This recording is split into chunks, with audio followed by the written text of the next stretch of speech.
দুর্নীতিতে সেকেন্ড হইছে। দুর্নীতি করা কত সহজ, তাতে মোটে হইছে সেকেন্ড, তাতেও হাসতে হতে পারো নাই। বিশ্বের অন্য আরেক জাতি দুর্নীতিতে 1 নম্বর, তোমরা মোটে সেকেন্ড। এত আকাম করার পরে আমরা সেকেন্ড, তাহলে 1 নম্বর হলো কত ভালো। আর কেউ ফার্স্ট নয়। আজকে এখন এই মুহূর্তে হাফেজে কোরআনের প্রতিযোগিতা দেবেন, সারা পৃথিবী চ্যালেঞ্জ, বাংলাদেশে হাফেজ 1 নম্বর, ঠিক না? দুঃখ লাগে যে এদের অনার করার কেউ নাই, এদের অনার করার কেউ নাই, এদের লাইক দেওয়ার কেউ নাই, এদের অভ্যর্থনা জানানোর কেউ নাই, এদের ইস্তেকবালের কেউ নাই। ওই কয় মৌলবী যে এয়ারপোর্টে উঠে দিয়ে আসে, আবার জিতে টিতে আসলে কয় মৌলবী যে কোলে এড়িয়ে নিয়ে আসে। আর যারা ক্রিকেট খেলতে যায়, ওরে বাবা, আউয়াল লাখের পতাকা, বটিয়ে পতাকা, খুঁটো পতাকা, ব্যাগ পতাকা, মাথায় পতাকা, গায়ে পতাকা, সামনে পতাকা, পাশে পতাকা, মন্ত্রীরা এমপিরা যাইয়া স্বাগতম ইত্যাদি দিয়ে তাকে বিদায় দিয়ে আসে। যাও তোমরা বিদেশ থেকে নিয়ে আসো। আজও পর্যন্ত বিশ্বকাপ বাংলাদেশে আনতে পারে নাই, বিশ্বকাপ না একটা চার কাপও আনতে পারিনি। কথা বল না কে? যাওয়ার সময় ওরে ঢাকঢোল, আসলো কবে তার খবর জানি না। জিজ্ঞেস করলাম যে ওরা গেল সাজিয়ে গুজিয়ে, কবে আসলো তা তো জানো না, কবে ঠকে গেছে, সেই বেসতে ভ্যানে চলিয়েছে, ঠকে গেছে, ভ্যানে চলে আইছে। আবার এরা বিমানে যায়, বিমানেই আসে। তোমাদের অত বড় অনার চাই না, আল্লাহ পাক রব্বুল আলামিন তাদেরকে অনার করবে। কথা বলেন ঠিক কি ঠিক না? সাদাকাল্লাহু মাওলানাল আযীম ওয়া সাদাকা রাসূলুহুন নাবিয়্যুল কারীম। সুবহানাকা লা ইলমা লানা ইল্লা মা 'আল্লামতানা ইন্নাকা আনতাল আলিমুল হাকীম। জাযাল্লাহু আন্না মুহাম্মাদাম মা হুয়া আহলুহু। সুবহানাল্লাহি ওয়া বিহামদিহি সুবহানাল্লাহিল আযীম। রব্বি ইশরাহ লি সাদরি ওয়া ইয়াসসির লি আমরি। রব্বি ইশরাহ লি সাদরি ওয়া ইয়াসসির লি আমরি ওয়াহলুল উকদাতাম মিন লিসানি ইয়াফকাহু কওলি। রব্বি জিদনি ইলমা। আল্লাহুম্মা বারিক লানা ফি রজব ওয়া শাবান ওয়া বাল্লিগনা রমাদান। আল্লাহুম্মা আরিনাল হাক্কা হাক্কান ওয়ারযুকনা ইত্তিবা'আহ ওয়া আরিনাল বাতিলা বাতিলান ওয়ারযুকনা ইজতিনাবাহ। সকলে বলি আমিন।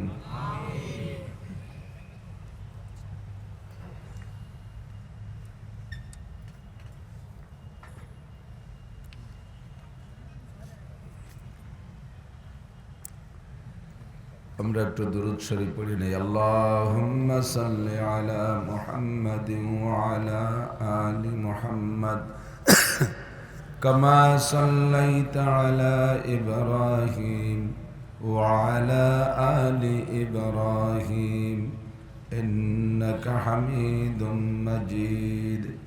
আল্লাহুম্মা বারিক আলা মুহাম্মাদিন ওয়া আলা আলি মুহাম্মাদ কামা বারাকতা আলা ইব্রাহিম ওয়া আলা আলি ইব্রাহিম ইন্নাকা হামিদুম মাজিদ। ঐতিহ্যবাহী আলপাড়া দারুল কুরআন মাদ্রাসা, অত্র মাদ্রাসার উদ্যোগে আয়োজিত প্রথম বার্ষিক তাফসিরুল কুরআন মাহফিল। অধ্যকার মাহফিলের সম্মানিত সভাপতি হযরতে উলামায়ে কিরাম, বিভিন্ন মসজিদ থেকে আগত আইম্মায়ে মাসাজিদ,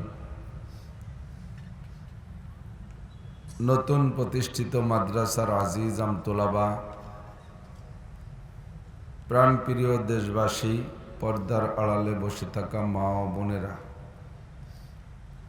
আল্লাহ তাবারক ওয়া তাআলার শাহী দরবারে শুকর আদায় করি যে আল্লাহ পাক রব্বুল আলামিন মাহফিল করাও শোনার একটা সুন্নতি তরিকায় আজকে আমাদেরকে আসার বসার তৌফিক দান করেছেন। সকলে শুকর আদায় করি আলহামদুলিল্লাহ। আমাদের দেশে প্রথা বনে গেছে গভীর রাত পর্যন্ত মাহফিল হওয়া। প্রধান বক্তা, দূর দূরান্তের বক্তারা অনেক রাত্রে কথা বলবে। আমাদের দেশি হুজুররা সন্ধ্যার পরে ঈশা পর্যন্ত নাড়াচাড়া করবে। মূলত এটা সুন্নত না। ওয়াজ করাও সুন্নাত, শোনাও সুন্নাত। এটা নবীওয়ালা আমল। আর নবী পাক সাল্লাল্লাহু আলাইহি ওয়াসাল্লামের প্রত্যেকটা আমলই আল্লাহ পাক রব্বুল আলামিনের পক্ষ থেকে সমর্থিত। সুতরাং এই ওয়াজ নসিহাত করা ও শোনা এটা আল্লাহ সমর্থিত। আল্লাহ পাক রব্বুল আলামিন নবী পাক সাল্লাল্লাহু আলাইহি ওয়াসাল্লামকে যেভাবে পরামর্শ দিয়েছেন হুজুর সেভাবে করেছেন। ইতিহাসের কোথাও খুঁজে পাওয়া যাবে না যে নবী পাক সাল্লাল্লাহু আলাইহি ওয়াসাল্লাম গভীর রাত পর্যন্ত, রাত 12টা, 1টা, 2টা, 3টে পর্যন্ত বয়ান করেছে। বলবেন যে হুজুর বয়ান তো আপনারাই করেন, আমরা তো দায় থেকে বসে থাকি। দোষ সত্যি আপনাদের নয়, আমরাই দোষী। মাহফিলগুলোকে আমাদের কাছে মুরিদ বানাই ফেলাইছি, আমরা মাহফিলের কাছে মুরিদ হতে পারি নাই। সুন্নতরে আমাদের কাছে মুরিদ বানাইছি, আমরা সুন্নতের কাছে মুরিদ হতে পারি নাই। তো এলাকার ভিতরে আজকের এই মাহফিলটা সুন্নতি টাইম পরিমাণ হতে যাচ্ছে। সকলে পড়েন আলহামদুলিল্লাহ। আমি শেষ বক্তা, আমার পরেই দোয়া হবে ইনশাআল্লাহ। কাজেই গভীর রাত পর্যন্ত হবে না। যতটুক হয় এর ভিতরে থেকে যা সবক পাবো, এই সবকের পর আমল করতে পারলেই জীবন ধন্য ইনশাআল্লাহ।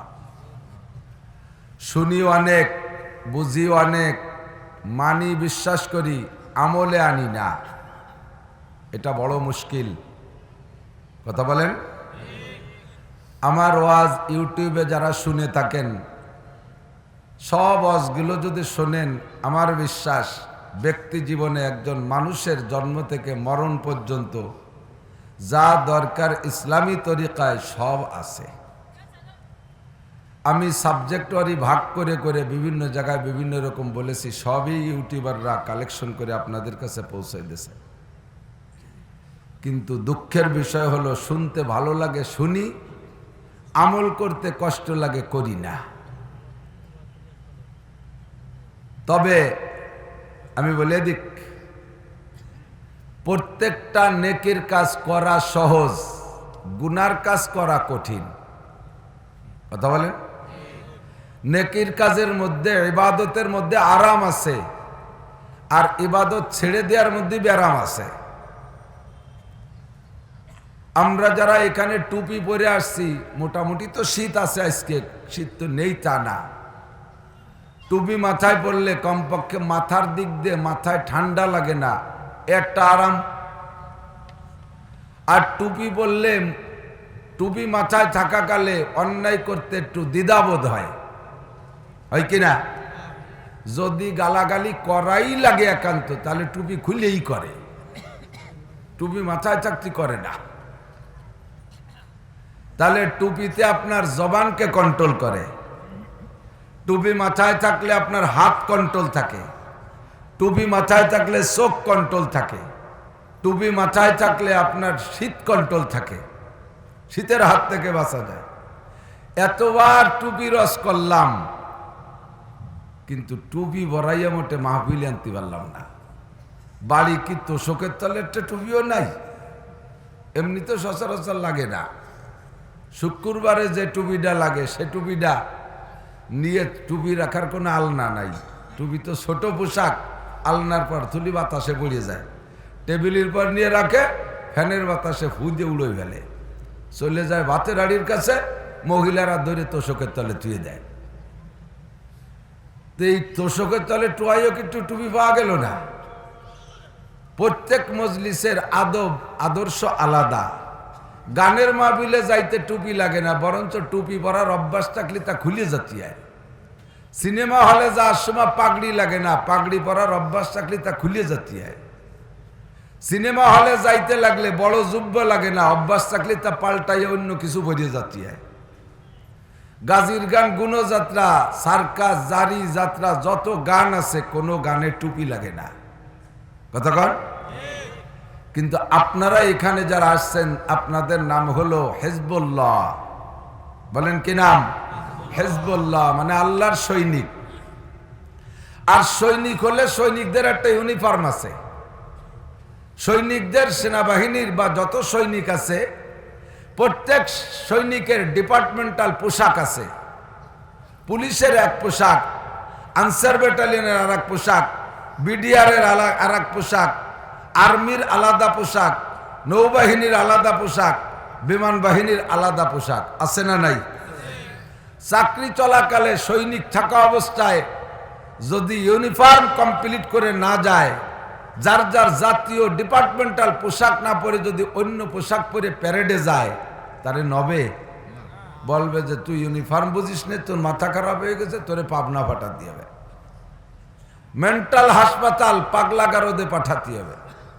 তার চাইতে বড় পাগল যদি আর্মির প্যান্ট, পুলিশের শার্ট, বিডিআরের ক্যাপ, নৌবাহিনীর জুতো, এই 4 তরিকার 4 রঙের পোশাক পরে, তাহলে ও একেবারেই ম্যাড। কতক্ষণ ওরে রাখবে?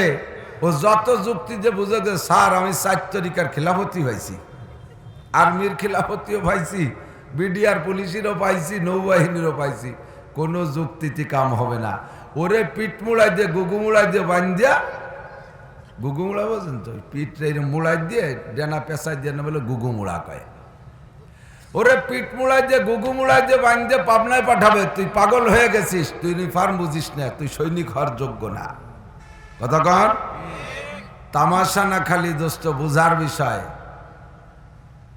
আর্মি সেনাবাহিনী যদি তার ইউনিফর্ম ঠিক না রাখে, বিডিআর সৈনিক যদি তার ইউনিফর্ম ঠিক না রাখে, সে যদি এলোমেলো করে, তার সেনাবাহিনীর থেকে, সৈনিকের খাতা থেকে নাম কেটে দেয়।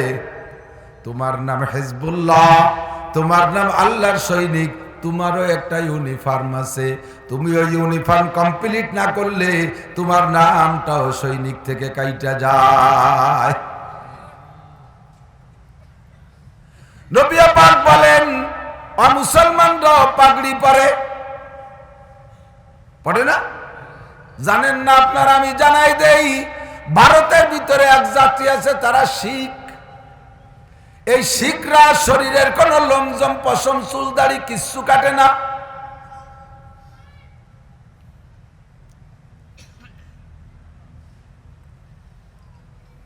কিছুই তারা কাটে না। চুল বড় হয়ে যায়, এই চুলরে গুছায় রাখার জন্য পাগড়ি দেবটে রাখে পুরুষরা। তবে ওই পাগড়ির নিচে টুপি নাই। আল্লাহ নবী বলেন খালিফুল ইয়াহুদা ওয়ান নাসারা ওয়াল মাজুসা, তোমরা মুসলমানরা পাগড়ি পরবা, অমুসলমানদের সাথে বিরোধ করে পাগড়ি পরবা। তাদের পাগড়ির নিচে টুপি নাই, তোমাদের পাগড়ির নিচে টুপি পরবা। তোমরা হলে মুসলিম সৈনিক। সাহাবী বলেন মা ক্বালা রাসূলুল্লাহ সাল্লাল্লাহু আলাইহি ওয়াসাল্লাম ফিল ইজার ফাহুয়া ফিল কামিজ ওয়া ইজরাতুল মুসলিমি ইলা আনসাফি সাকাইহি।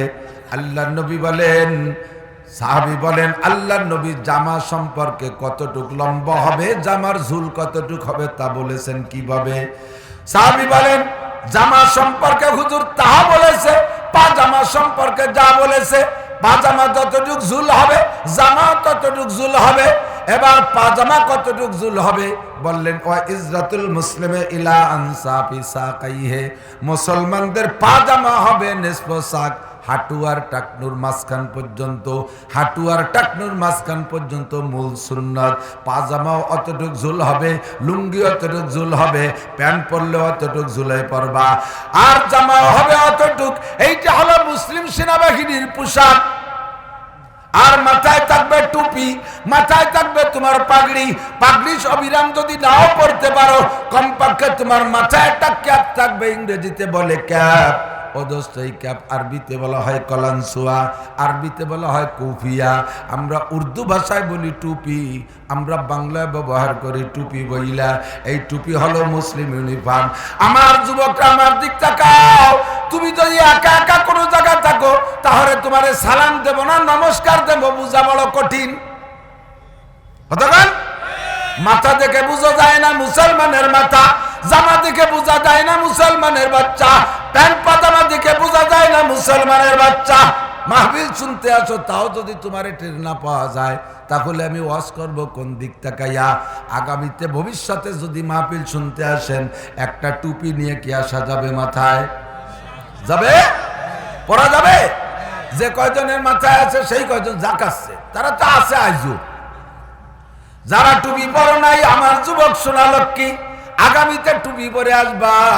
আকাশে জমিনের থেকে আমরা ফাঁকা আকাশ, পরিষ্কার আকাশের তারকাগুলো যেমন দেখি, চিকচিক করে তারকাগুলো দেখতে আমাদের ভালো লাগে। পরিষ্কার আকাশে ঘন তারকা দেখলে আমরা যেমন মজা পাই, আসমান থেকে ফেরেশতায়ে মাহফিলের দিকে তাকায়, যেই সব মাথার উপরে টুপি আছে তারকার মতো নূর চমকাইতে থাকে। কাজেই সুন্নতের অনুসরণ করবা, যা শুনবো তা বুঝবো তা মানবো তা আমল করব। ডিউটি চারটা, কথা বলেন। 1 নম্বরে শুনবো, 2 নম্বরে বুঝবো, 3 নম্বরে মানবো, 4 নম্বরে আমল করব। তাহলে নবী পাকের সাথে মিল হবে। জানি ভালো, বুঝি ভালো, মানিও কম না, কিন্তু আমলে জিরো। তোমার আমার মিল হবে মিস্টার ইবলিসের সাথে। ইবলিস সবচাইতে ভালো জানে, ইবলিস বোঝেও সবচাইতে বেশি, ইবলিস মানেও আমাদের চাইতে অনেক বেশি, কিন্তু আমলের খাতায় জিরো, আমলের খাতায় জিরো। আল্লাহর নবী কয়, মান তাশাব্বাহা বিকওমিন ফাহুয়া মিনহুম। যার সাথে যার মিল হবে, তার সাথে তার হাসর হবে। আল্লাহ পাক আমাদের সকলের হাসর মুহাম্মদুর রাসূলুল্লাহ সাল্লাল্লাহু আলাইহি ওয়াসাল্লামের সাথে নসিব করে। জোরে বলেন আমিন। আরবিতে এই মাসের নাম রজব মাস। কি মাস? সবাই একটু বলতে লজ্জা পান। ইংরেজিতে ফেব্রুয়ারি। জোরে বলেন কি? রজবের থেকে ফেব্রুয়ারি জোর বেশি হয়েছে, দেখছেন? ফেব্রুয়ারি 1000 কোটি বার কইল, আজকন কিও হবে না। আজকন বোঝেন অর্ধেক। ফেব্রুয়ারি 1000 কোটি বার কইলিও পুয়াটা নেকিও হবে না। আর রজবরে সুন্নতের মোহাব্বতে বললে আপনার আমলনামায় এই জামানায় 100 শহীদের সওয়াব হবে। আল্লাহর নবী বলেন, মান তামাসসাকা বিসুন্নতি ইনদা ফাসাদে উম্মতি ফালাহু আজরু মিয়াতি শাহীদ।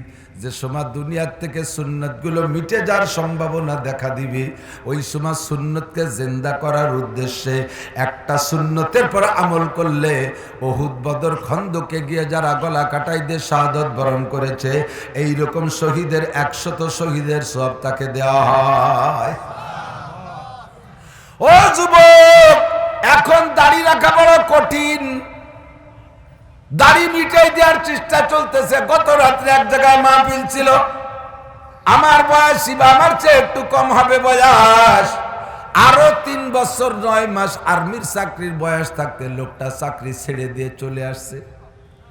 সুন্নতি একগাল দাড়ি রাইখা আমার কাছে আইসে কানতেছে, গলা জড়াই ধরে। ও বলে, হুজুর গোপালগঞ্জের সন্তান, তারপরও তার চাকরি ছেড়ে দেওয়া লাগছে। বয়ান শুনি, আপনার বয়ান শুনি, রাত্রে শুনতেছি দাড়ির ফজিলত, রাতেই নিয়ত করে বেড়াইছি দাড়ি রাখবো, এবার দাড়ি আর কাটি না। এমন করে কয়েকদিন হলে যখন দাড়ি একটু একটু মাথা গজাইছে, আমাদের ডিপার্টমেন্টের বড় অফিসার যিনি ছিলেন, তার কাছে আমি আমার বেতনের সই করাইতে গেছি। উনি বললেন, দাড়ি কেটে না আসলে তোমার বেতনের খাতায় সই হবে না। তাৎক্ষণিকভাবে সিদ্ধান্ত নিছি, তো শরীরে লাথি মারি, আমি দাড়ি রাখার সিদ্ধান্ত করেছি আমি দাড়ি রাখবো। তবে ওইবারের বেতন আনতে যাইয়া আমি দাড়ি কাটছি, জীবনে কতবার দাড়ি কাটছি, কোনোদিন কলিজায় আঘাত লাগে নাই। ওই দিন দাড়ি কাটতে গিয়ে মনে হয় যেন আমার গলায় খুর নিয়ে ফেলতেছি, মনে হয় আমার নবীর কলিজায় আমি খুর মারতেছি। কাটলাম আর দাড়ি কাটলাম আর তওবা করলাম, ও চাকরি তোরে আমি করব না, চাকরি আমি আর করব না, আমি আজকে থেকে চাকরি রিজাইন দিলাম। তার সে বড় অফিসারের কাছে চাকরি রিজাইন দিলাম। আমারে অনেক করে বুঝাইছে, শোনা মাত্র 3 বছর 9 মাস আর মাত্র 4.5 বছর, একটু অপেক্ষা কর, মোটা অঙ্কে অনেক কিছু পাবি, তুই একটু সবর কর। আমি বললাম যদি 3 বছর 4 মাস আমার হায়াতের গ্যারান্টি আপনি দিতে পারেন যে 3 বছর 4 মাস 9 মাস আমি বাঁচবো, তারপরও বাঁচবো, তাহলে 3 বছর 9 মাস চাকরি করে আমি দাঁড়িয়ে রাখবো, তবে আমার হায়াতের গ্যারান্টি আপনি দেন। কেমন আটকাইছে বড় অফিসার, যত বড় অফিসার হোক না কেন, জিনা যার কাছ থেকে উনি রিজাইন নিলেন সে আমার অনেক বড় পরিচিত। আজ থেকে কয়েক বছর আগে সেই অফিসার যখন আর একটু জুনিয়র ছিলেন, 313 জন সৈনিক নিয়ে 17ই রমজান ঢাকা ক্যান্টনমেন্ট থেকে উনি মিশনে রওনা দিবে। সেই জন্য আমাকে ডেকে এনেছে, একটু হুজুর একটু এদেরকে ফাজাইল বলে একটু দোয়া করে দেন। রমজান মাসে 17ই রমজান মিল হয়ে গেল, সংখ্যা ছিল 313, সংখ্যা হলো বদরি সংখ্যা। বদরের যুদ্ধ ঘটেছে 17ই রমজান, উন্ডা রওনা দিয়েছে 17ই রমজান, সবকিছু মিলে গেছে, ফাজাইল বলে আসলাম। উনি একজন আল্লাহওয়ালা দিনদার নামাজি অফিসার, উনি কয় ঠিক আছে, যা রুজির ব্যবস্থা আল্লাহ করবে, যেহেতু সরকারি বিধান দাড়ি না রাখা। কত বড় কপাল বলছে আমাদের, মুসলমান হয়ে মুসলিম কান্ট্রিতে হইয়া দাড়ি রাখলে চাকরি থাকে না, দাড়ি রাখলে বেতন পাই না, দাড়ি অবস্থায় চাকরি হয় না, দাড়ি রাখতে আবেদন করা লাগে, দাড়ি রাখতে 10টা দরখাস্ত করা লাগে, আর মোষ রাখতে কোনো দরখাস্ত লাগে না, বরঞ্চ মোষ রাখলে ভাতা পাওয়া যায়। কর্নেল উসমানীর কথা শুনেছি, তার মোষে যে ভাতা পাত, সেই ভাতার টাকা দিয়ে মাজারি ধরনা 3টে ফ্যামিলি চলতে পারে। কেসা মোষের মোষ, ওর মোষ কি শোনা যাবে না নাকি তা আল্লাহ জানে। তালের আশের মতো মোটা মোটা মোষ, 2.5 ইঞ্চি চওড়া মোষ, এই মোষে ভাতা পায় আর দাড়ি রাখলে দরখাস্ত করা লাগে। এই সময় দাড়ি রাখা বড় কঠিন, কথা কন ঠিক কি ঠিক না? ভদ্রলোক চাকরিটা ছেড়ে দিয়ে এসে দাড়ি রাখছে। আমি বললাম কেমন আছেন? কয় হুজুর চাকরি থাকা অবস্থার চাইতে না থাকায় ভালো আছি। কন্যা আলহামদুলিল্লাহ, আল্লাহু আকবার, মান কানা লিল্লাহ কানাল্লাহু লাহু। ছোট্ট একটা ওয়াকিয়া বলে যায়, ওয়াজের মধ্যে হয়তো কোনোদিন বলছি, ইউটিউবে পাইতেও পারেন। আমাদের যশোর ক্যান্টনমেন্ট প্রধান ব্রিগেডিয়ার জেনারেল প্রেসিডেন্ট ইরশাদ যখন প্রেসিডেন্ট ছিলেন, উনি ঢাকা থেকে যশোর ক্যান্টনমেন্ট দেখতে আসবেন। এই দেখতে আসার জন্য আগে থেকে ইনফরমেশন দিছে। এবার ক্যান্টনমেন্টে একেবারে সুন্দর চকচকে ঝকঝকে করে ফেলাইছে। প্রেসিডেন্ট ইরশাদ সাহেব যখন হেলিকপ্টারে নামবেন, খবর তো হতেই তালে আছে। সেনাবাহিনী সবগুলোকে ফলিং দিয়ে লাইন দিয়া বিভিন্ন প্রকার কুচকাওয়াজ করতেছে। ইতিমধ্যে প্রেসিডেন্ট ইরশাদ সাহেব আসছে। আসার পরে ওই যিনি ক্যান্টনমেন্ট প্রধান ছিলেন, উনি আবার এর কয়েকদিন আগে হযরত মাওলানা আলী হোসেন সাহেব হুজুর রহমাতুল্লাহ আলাইহির ওয়াজ শুইনা দাড়ি রেখে ফেলাইছে। দাড়ি বেশ 1.5 ইঞ্চি লম্বা হয়ে গেছে। ইতিমধ্যে প্রেসিডেন্ট সাহেব আসছে। এবার সেনাবাহিনী ক্যান্টনমেন্ট প্রধান অফিসার যিনি, উনি সামনে হাঁটতেছে। সবার সামনে তো উনি থাকবেন, প্রেসিডেন্টকে অভ্যর্থনা জানাবে, রিসিভ করবে উনি যখন সামনে গেছে, ভিতরে প্যালপিটেশন শুরু হয়ে গেছে। এত বড় অফিসার দাড়ি রাখতে হলে তো সেনা প্রধান অথবা কি বলা হয় প্রেসিডেন্টের কাছ থেকে অনুমতি নিতে হবে। বিনা অনুমতিতে দাঁড়িয়ে রেখে বেলাইছি, আর এত তাড়াতাড়ি প্রেসিডেন্টের কাছে ধরা পড়ে যাব। আজকে মনে হয় চাকরি যাবে বুড়ো কালে। কপালে কি আছে আল্লাহ জানে। কাঁপতে কাঁপতে প্রেসিডেন্টের সাথে যখন হ্যান্ডশেক করছে, মুসাফা করছে, ও দোস্ত মানুষের স্বভাব হলো, একটা মানুষের সারাগার সব জায়গা ভালো আছে, ভালো জায়গার দিকে নজর যায় না। শরীরের অঙ্গ প্রত্যঙ্গ যেটা বিকলঙ্গ সেইটার দিকে নজর যায়। জামেলা যে জায়গা আছে, শরীরের সব জায়গা ভালো, গাইকু তো কোনো জায়গা লাগে না, আঙ্গুলে কোনোদিন আঘাত লাগে না। কোনো একটা আঙ্গুলি যদি একটু আঘাত যদি কোনো ক্ষত বিক্ষত যায়, দেখেন জিকারে ইট ফাইটকে জানে খালি গাই লাগে। আমার শরীরে কত অঙ্গ আছে আলহামদুলিল্লাহ সবগুলো ভালো, কোনো দিক মানুষের নজর যায় না। টোটারি গাড়ি একটু সাদা হয়ে গেছে, সবার নজর এই দিক। এটাই সিস্টেম। উনি যখন প্রথম প্রেসিডেন্টকে রিসিভ করার জন্য আসছে, হাতের দিকে তাকায় না, কপালের দিকে তাকায় না, গায়ের দিকে তাকায় না। সর্বপ্রথম আমি ডাকতেছি, আমি আপনারা বসেন, আমি বসাচ্ছি, আমি ক্লোজ করবো, আপনি দিন ভরে রাতভর চিল্লেলি আসবে না। আমি জানিয়ে দায়িত্ব আমাদের। কথা শেষ করি, এদিকে আসেন। সামনের দিকে যে যতটুকু আগাবেন সে ততটুক জান্নাতের দিকে আগাইলেন। তাহলে কি মনে সন্দেহ করতেছেন যে স্টেজ যা জান্নাত আর উনাকে দিকে আগাইলে জান্নাতের দিকে আগানো হবে? হতে পারে রব্বুল আলামিন আপনার এই আগানোর বদৌলতে জান্নাতের দিকে আপনার পথ খাটো করে দেবে। আল্লাহ পাক বলেন, ওয়াইযা কিল লাকুম তাফাসসাহু বিল মাজালিস ফাফসাহু ইয়াফসাহিল্লাহু লাকুম।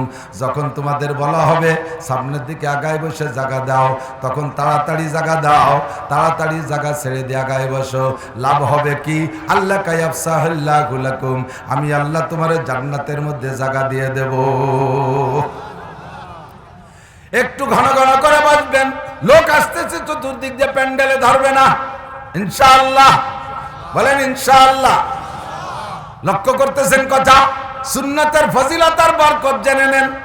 এবার ওই অফিসার যখন প্রেসিডেন্ট ইরশাদ সাহেবকে ইস্তেকবাল করেছেন, অভ্যর্থনা জানাইতে গেছেন, রিসিভ করতে গেছেন, হাতে হ্যান্ডশেক দিয়ে, সেলুট দিয়ে হ্যান্ডশেক মুসাফা করতে যখন হাত লাগাইছে, তখন প্রেসিডেন্ট ইরশাদ চাবুনার অন্য কোনো দিক না তাকাইয়া দাড়ির দিক তাকায় মুস্কি হেসে দিয়ে বলে, কি হুজুর দাড়ি রাখছেন কবে? যদি কয় হুজুর দাড়ি রাখছেন কবে, তাহলে দাড়ির দিক উনার নজর গেছে, এটা তো বোঝা গেছে। এই বুঝি আমার কপাল পড়ে। আমি তখন বললাম, স্যার 3 মাস হলো। এখন কয়েকটু বললেন না তো, তাতে অভিযোগ। কথা না, একটু তো বললেন না, এর দ্বারা বোঝা যায় যে আমার কপাল পড়ার সময় কাঁচায় আসতেছে, আস্তে আস্তে গুছায় আনতেছে। একটু তো বললেন না। এবার উনি বললেন, স্যার সত্যই বলা উচিত ছিল, আবেদন করা দরকার ছিল, কিন্তু নবী পাকের সুন্নতের মহব্বতে আর আমি কাল বিলম্ব করতে পারি নাই। যেদিন দাড়ির ফজিলত শুনছি সেই দিন থেকে নিয়ত করে ফেলাইছি, স্যার রেখে ফেলাইছি, এখন মেহরবানি করে অনুমতি দিতেও মর্জি হয়। প্রেসিডেন্ট ইরশাদ সাহেব বললেন, আপনার চাকরি আছে কয়দিন? তাহলে বোঝা যায় যে আইজি বাদ দেবে। চাকরি আছে কতদিন? কয় স্যার আজ হিসেবে আর 1 বছর আছে চাকরি। প্রেসিডেন্ট ইরশাদ বলেন, আরো 2 বছর চাকরির মেয়াদ বাড়াই দেয়া গেল। ও দোস্ত, সুন্নতে মর্যাদা বাড়ায় না কমায়? সুন্নতে মর্যাদা বাড়ায় না কমায়? সুন্নতে রুজি বাড়ায় না কমায়? সুন্নতে ইজ্জত বাড়ায় না কমায়? বাড়ায় আর বাড়ায়। সুন্নতের বদৌলতে মর্যাদা বাড়ে। দাড়ি এমনই একটা সুন্নত, এর কারণে মানুষের দাড়ি হলো ইমানের ঢাল, দাড়ি হলো চোখের ঢাল, দাড়ি জবানের ঢাল। দাড়ি রাখার আগে যেদিক তাকানো গেছে, দাড়ি রাখার পরে তা দেখা যায় না। দাড়িটা রাখার আগে যা মুখ দিয়ে বলা গেছে, দাড়ি রাখার পরে আর তা বলা যায় না। কথা বলেন ঠিক কি না? দাড়ি রাখার আগে 2 হাত দিয়ে যা করা গেছে, দাড়ি রাখার পরে তা করা যায় না। দাড়ি রাখার আগে, দাড়ি রাখার পরে, দাড়ি রাখার আগে পা যেদিক যাইতে পারছে সেদিক গেছে, দাড়ি রাখার পরে আর সব দিক যাওয়া যায় না। দাড়ি হলো তোমার হাতের পাহারাদার, দাড়ি তোমার চোখের পাহারাদার, দাড়ি তোমার কানের পাহারাদার, দাড়ি তোমার জবানের পাহারাদার, দাড়ি তোমার কলবের পাহারাদার, দাড়ি তোমার সব কিছুর পাহারাদার। আল্লাহর সুন্নতের বরকত, ঠিক না? এই মুহূর্তে দাড়ি রাখা বড় কঠিন, প্রত্যেকটা সুন্নত বড় কঠিন। ছেলে কলেজে পড়ে, যদি টুপি পরে কলেজে যায় আসে, আব্বায়ে তারে ক্রিটিসাইজ করে, এ হুজুরি বেটা হুজুর, কয় না কয় না? তুমি আব্বা হওয়ার যোগ্য না, ডোন্ট মাইন্ড। তুমি আব্বা হওয়ার যোগ্য না, যে আব্বা সুন্নতের আমল করেওয়ালা ছেলেকে ঠাট্টা করে, উপহাস করে। ছোট ভাইতে দাঁড়িয়ে রাখলে বড় ভাইতে তারে হুজুর করে ডাকে। হুজুর করে ডাকাটা ঠাট্টার চলে হলি তোর কপাল পড়বে। হুজুর হয়ে হুজুর বলে ডাকটা যদি মোহাব্বতের সাথে দাও, তাহলে কপাল জোড়বে, পড়বে না। হুজুর শব্দ কিন্তু দুইভাবেই ব্যবহার করা যায়। একই শব্দ, একই ভাষা, সুরের পার্থক্যে, মাইন্ডের পার্থক্যে তর্জমা পাল্টে যায়। কথা কন? ও হুজুর, কি ব্যাপার, ভেক্সি মারছো, এ জায়গা তুমি ঠাট্টার চলে হুজুর বলছো। আর আমি আসছি, হুজুর কেমন আছেন, হুজুর, হুজুর কেমন আছেন, এ হুজুর হুজুর, ও হুজুর হুজুর। একই আলহামদুলিল্লাহ দুই জায়গা দুই রকম ভাব হয়ে যায়। 10 প্রকার দিয়ে খাইছেন, 10 প্রকার দামি দামি তরকারি, সব এই আপনাদের এই নদীর মাছ, তারপরে দেশি গোস, এরপরে রসমালাই, রাজভোগ, মালভোগ সব আছে, পিটিয়াটা আছে ইত্যাদি খাইয়া পাইপ পাইপ কোক মুখ খাইয়ে দিয়া ডেক্সার টিচার আলহামদুলিল্লাহ, আল্লাহ এরম যেন সারা বছর চলে। সে কি খুশির আলহামদুলিল্লাহ, কেমন আলহামদুলিল্লাহ সাথে রস পড়ে। আবার খাইতে মনে চাচ্ছে অনেক কিছু, চাই পাইছেন 4টে ডাইল ভাত, খাইয়ে দিয়ে আলহামদুলিল্লাহ আল্লাহ যা খাই ভালোই খাইছে, না খালি খেতাম। এবারও আলহামদুলিল্লাহ, ওবারও আলহামদুলিল্লাহ, দুই আলহামদুলিল্লাহ সুরই পার্থক্য। হুজুর শব্দের ভিতরে পার্থক্য আছে, সুরের মধ্যে ক্রিটিসাইজ করে ঠাট্টা করে হুজুর বলবা, ইমান নষ্ট হবে। আর মোহাব্বতের সাথে হুজুর বলবা, আল্লাহ আমি তো হুজুর বানাইতে চাই নাই, আমার ঘরে একটা হুজুর দেছো, হুজুর সন্তান, বাবা তুমি হুজুর, তোমারে দেখলে আবার হুজুরের মতো মনে হয়, তুমি টুপি পরে কলেজে যাবা, তুমি পাঞ্জাবি পরে কলেজে যাবা। গোপালগঞ্জের ফরিদপুরের ভিতরে যত দামি কাপড় আছে, সবচাইতে দামি কাপড় তো তোমার পাঞ্জাবি বানাই দেবো। আব্বা তুমি কলেজে পড়েও হুজুর, এ হুজুর মোহাব্বতের হুজুর, আর ঠাট্টার চলে হুজুর বললে ইমান নষ্ট হয়ে যাবে। আল্লাহ নবীর সুন্নতের পর আমল না করলে ফাসেক হয়ে যায়, আমল না করলে ফাসেক হয়ে যায়। আর এই সুন্নতকে ক্রিটিসাইজ করলে, সুন্নতকে অস্বীকার করলে কাফের হইয়া যায়। কথা কি বুঝছেন? বোঝেন নাই? ফাসেক হয়, ফাসেক মানে সুন্নতে তরক করলে, সুন্নত নামাজ না পড়লে ফাসেক হয়, দাড়ি কাটলে ফাসেক হয়, জাকড়া চুল রাখলে ফাসেক হয়, সুন্নতি পোশাক না পড়লে ফাসেক হয়। আরবি ভাষায় বলে ফাসেক। ফাসেক মানে বড় অপরাধী, কবিরা গুনাহকারী। এতে বেঈমান হয় না, কাফের হয় না। এবার দাড়ি, টুপি আর পাগড়ি আর সুন্নতি পোশাকরা যদি অস্বীকার করে, কে বলছে এগুলো সুন্নাত বলার সাথে সাথে তুমি 1000 বার লা ইলাহা ইল্লাল্লাহ মুহাম্মাদুর রাসূলুল্লাহ পড়লে তোমার ঈমান ধরে রাখতে পারবে না, সাথে সাথে তুমি কাফের হয়ে যাবা। কে বলছে মেসওয়াক সুন্নাত, কে বলছে বিলাকুলুক সুন্নাত? আমি মানি না দস্তারখান সুন্নাত, আমি টেবিলি খাইতে পারি, টেবিলি খাবো। আরে মিয়া কুজোয়ে খাতি পারো না, বুড়ির ঠেলায় খাও, তুমি যাতে পারো, কিন্তু সুন্নতরে অস্বীকার করবা কে? আওয়াজ আবা খাতি খাতি ব্যাট এত বড় হয়েছে, যান কুজোয়ে খাতি পারো না, থাল সহি দাও না নিচে, তুমি ব্যাটের তলে বড়িয়ে যায় ফেলেন, সিজদা দিতে গেলে কপালের আগে পেট মুছে যায়। তুমি যেভাবে পারে খাও, তবে তুমি সুন্নতকে অস্বীকার করলে ঈমান নষ্ট হয়ে যায়। সুন্নতের আমল করনেওয়ালাদেরকে ঠাট্টা করলে ঈমান নষ্ট হয়ে যায়, কাফের হয়ে যায়। সুন্নতকে অস্বীকার করলে নবীকে অস্বীকার, সুন্নতকে ঠাট্টা করলে নবীকে ঠাট্টা। কথা বলে কখনো ঠাট্টা করবে না। আমল করতে পারলে করবেন, না পারলে পারনেওয়ালাকে ঠাট্টা করবেন না, হুজুর বলে ব্যঙ্গ করবেন না। এই জামানায় দাড়ি রাখা বড় কঠিন। স্বামীতে দাড়ি রাখলে বউতে তারে চাচা কয়। তোমার আর বল কাকার মতো দেয়া যাচ্ছে।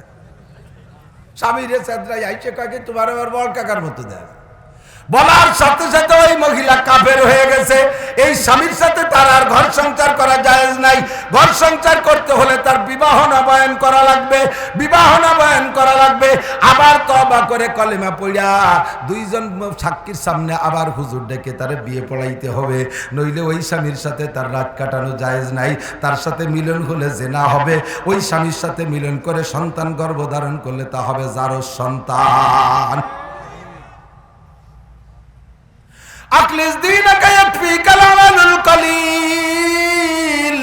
তোমার ইমানকে খাঁটি করো, অল্প আমলই নাজাতের জন্য যথেষ্ট হইবে। সাবধান থাকবেন, ইমানরে পাহারাদারি করবেন। ইমান কিন্তু কথায় কথায় ছুটে যার ভয়। আমরা জানি না, বুঝি না, ইমান নষ্ট করে ফেলি। কোন শরিয়াতের বিধিবিধানকে ঠাট্টা উপহাস ব্যঙ্গ করবেন না, অবজ্ঞা করবেন না, আলেমুল আমরে গালি দেবেন না। আমার তবলিগের এক শ্রেণীর ভাই আছে, তারা বড় দুঃখ পায় আমাদের মৌলবীদের উপরে। কয় হুজুরকে দেখলি আমার চোখের মধ্যে এঙ্গে, চোখের মধ্যে কাটা ফোটে। ওসিয়াত করে যায় যে আমি বললি যেন কোনো হুজুর জানাজাও পড়ায় না। তাহলে তোমার জানাজা পড়াবে হরিপদ। হরিপদ কিনা? হরিপদ হিন্দু না মুসলমান? হরিপদ হিন্দু কি নাম না?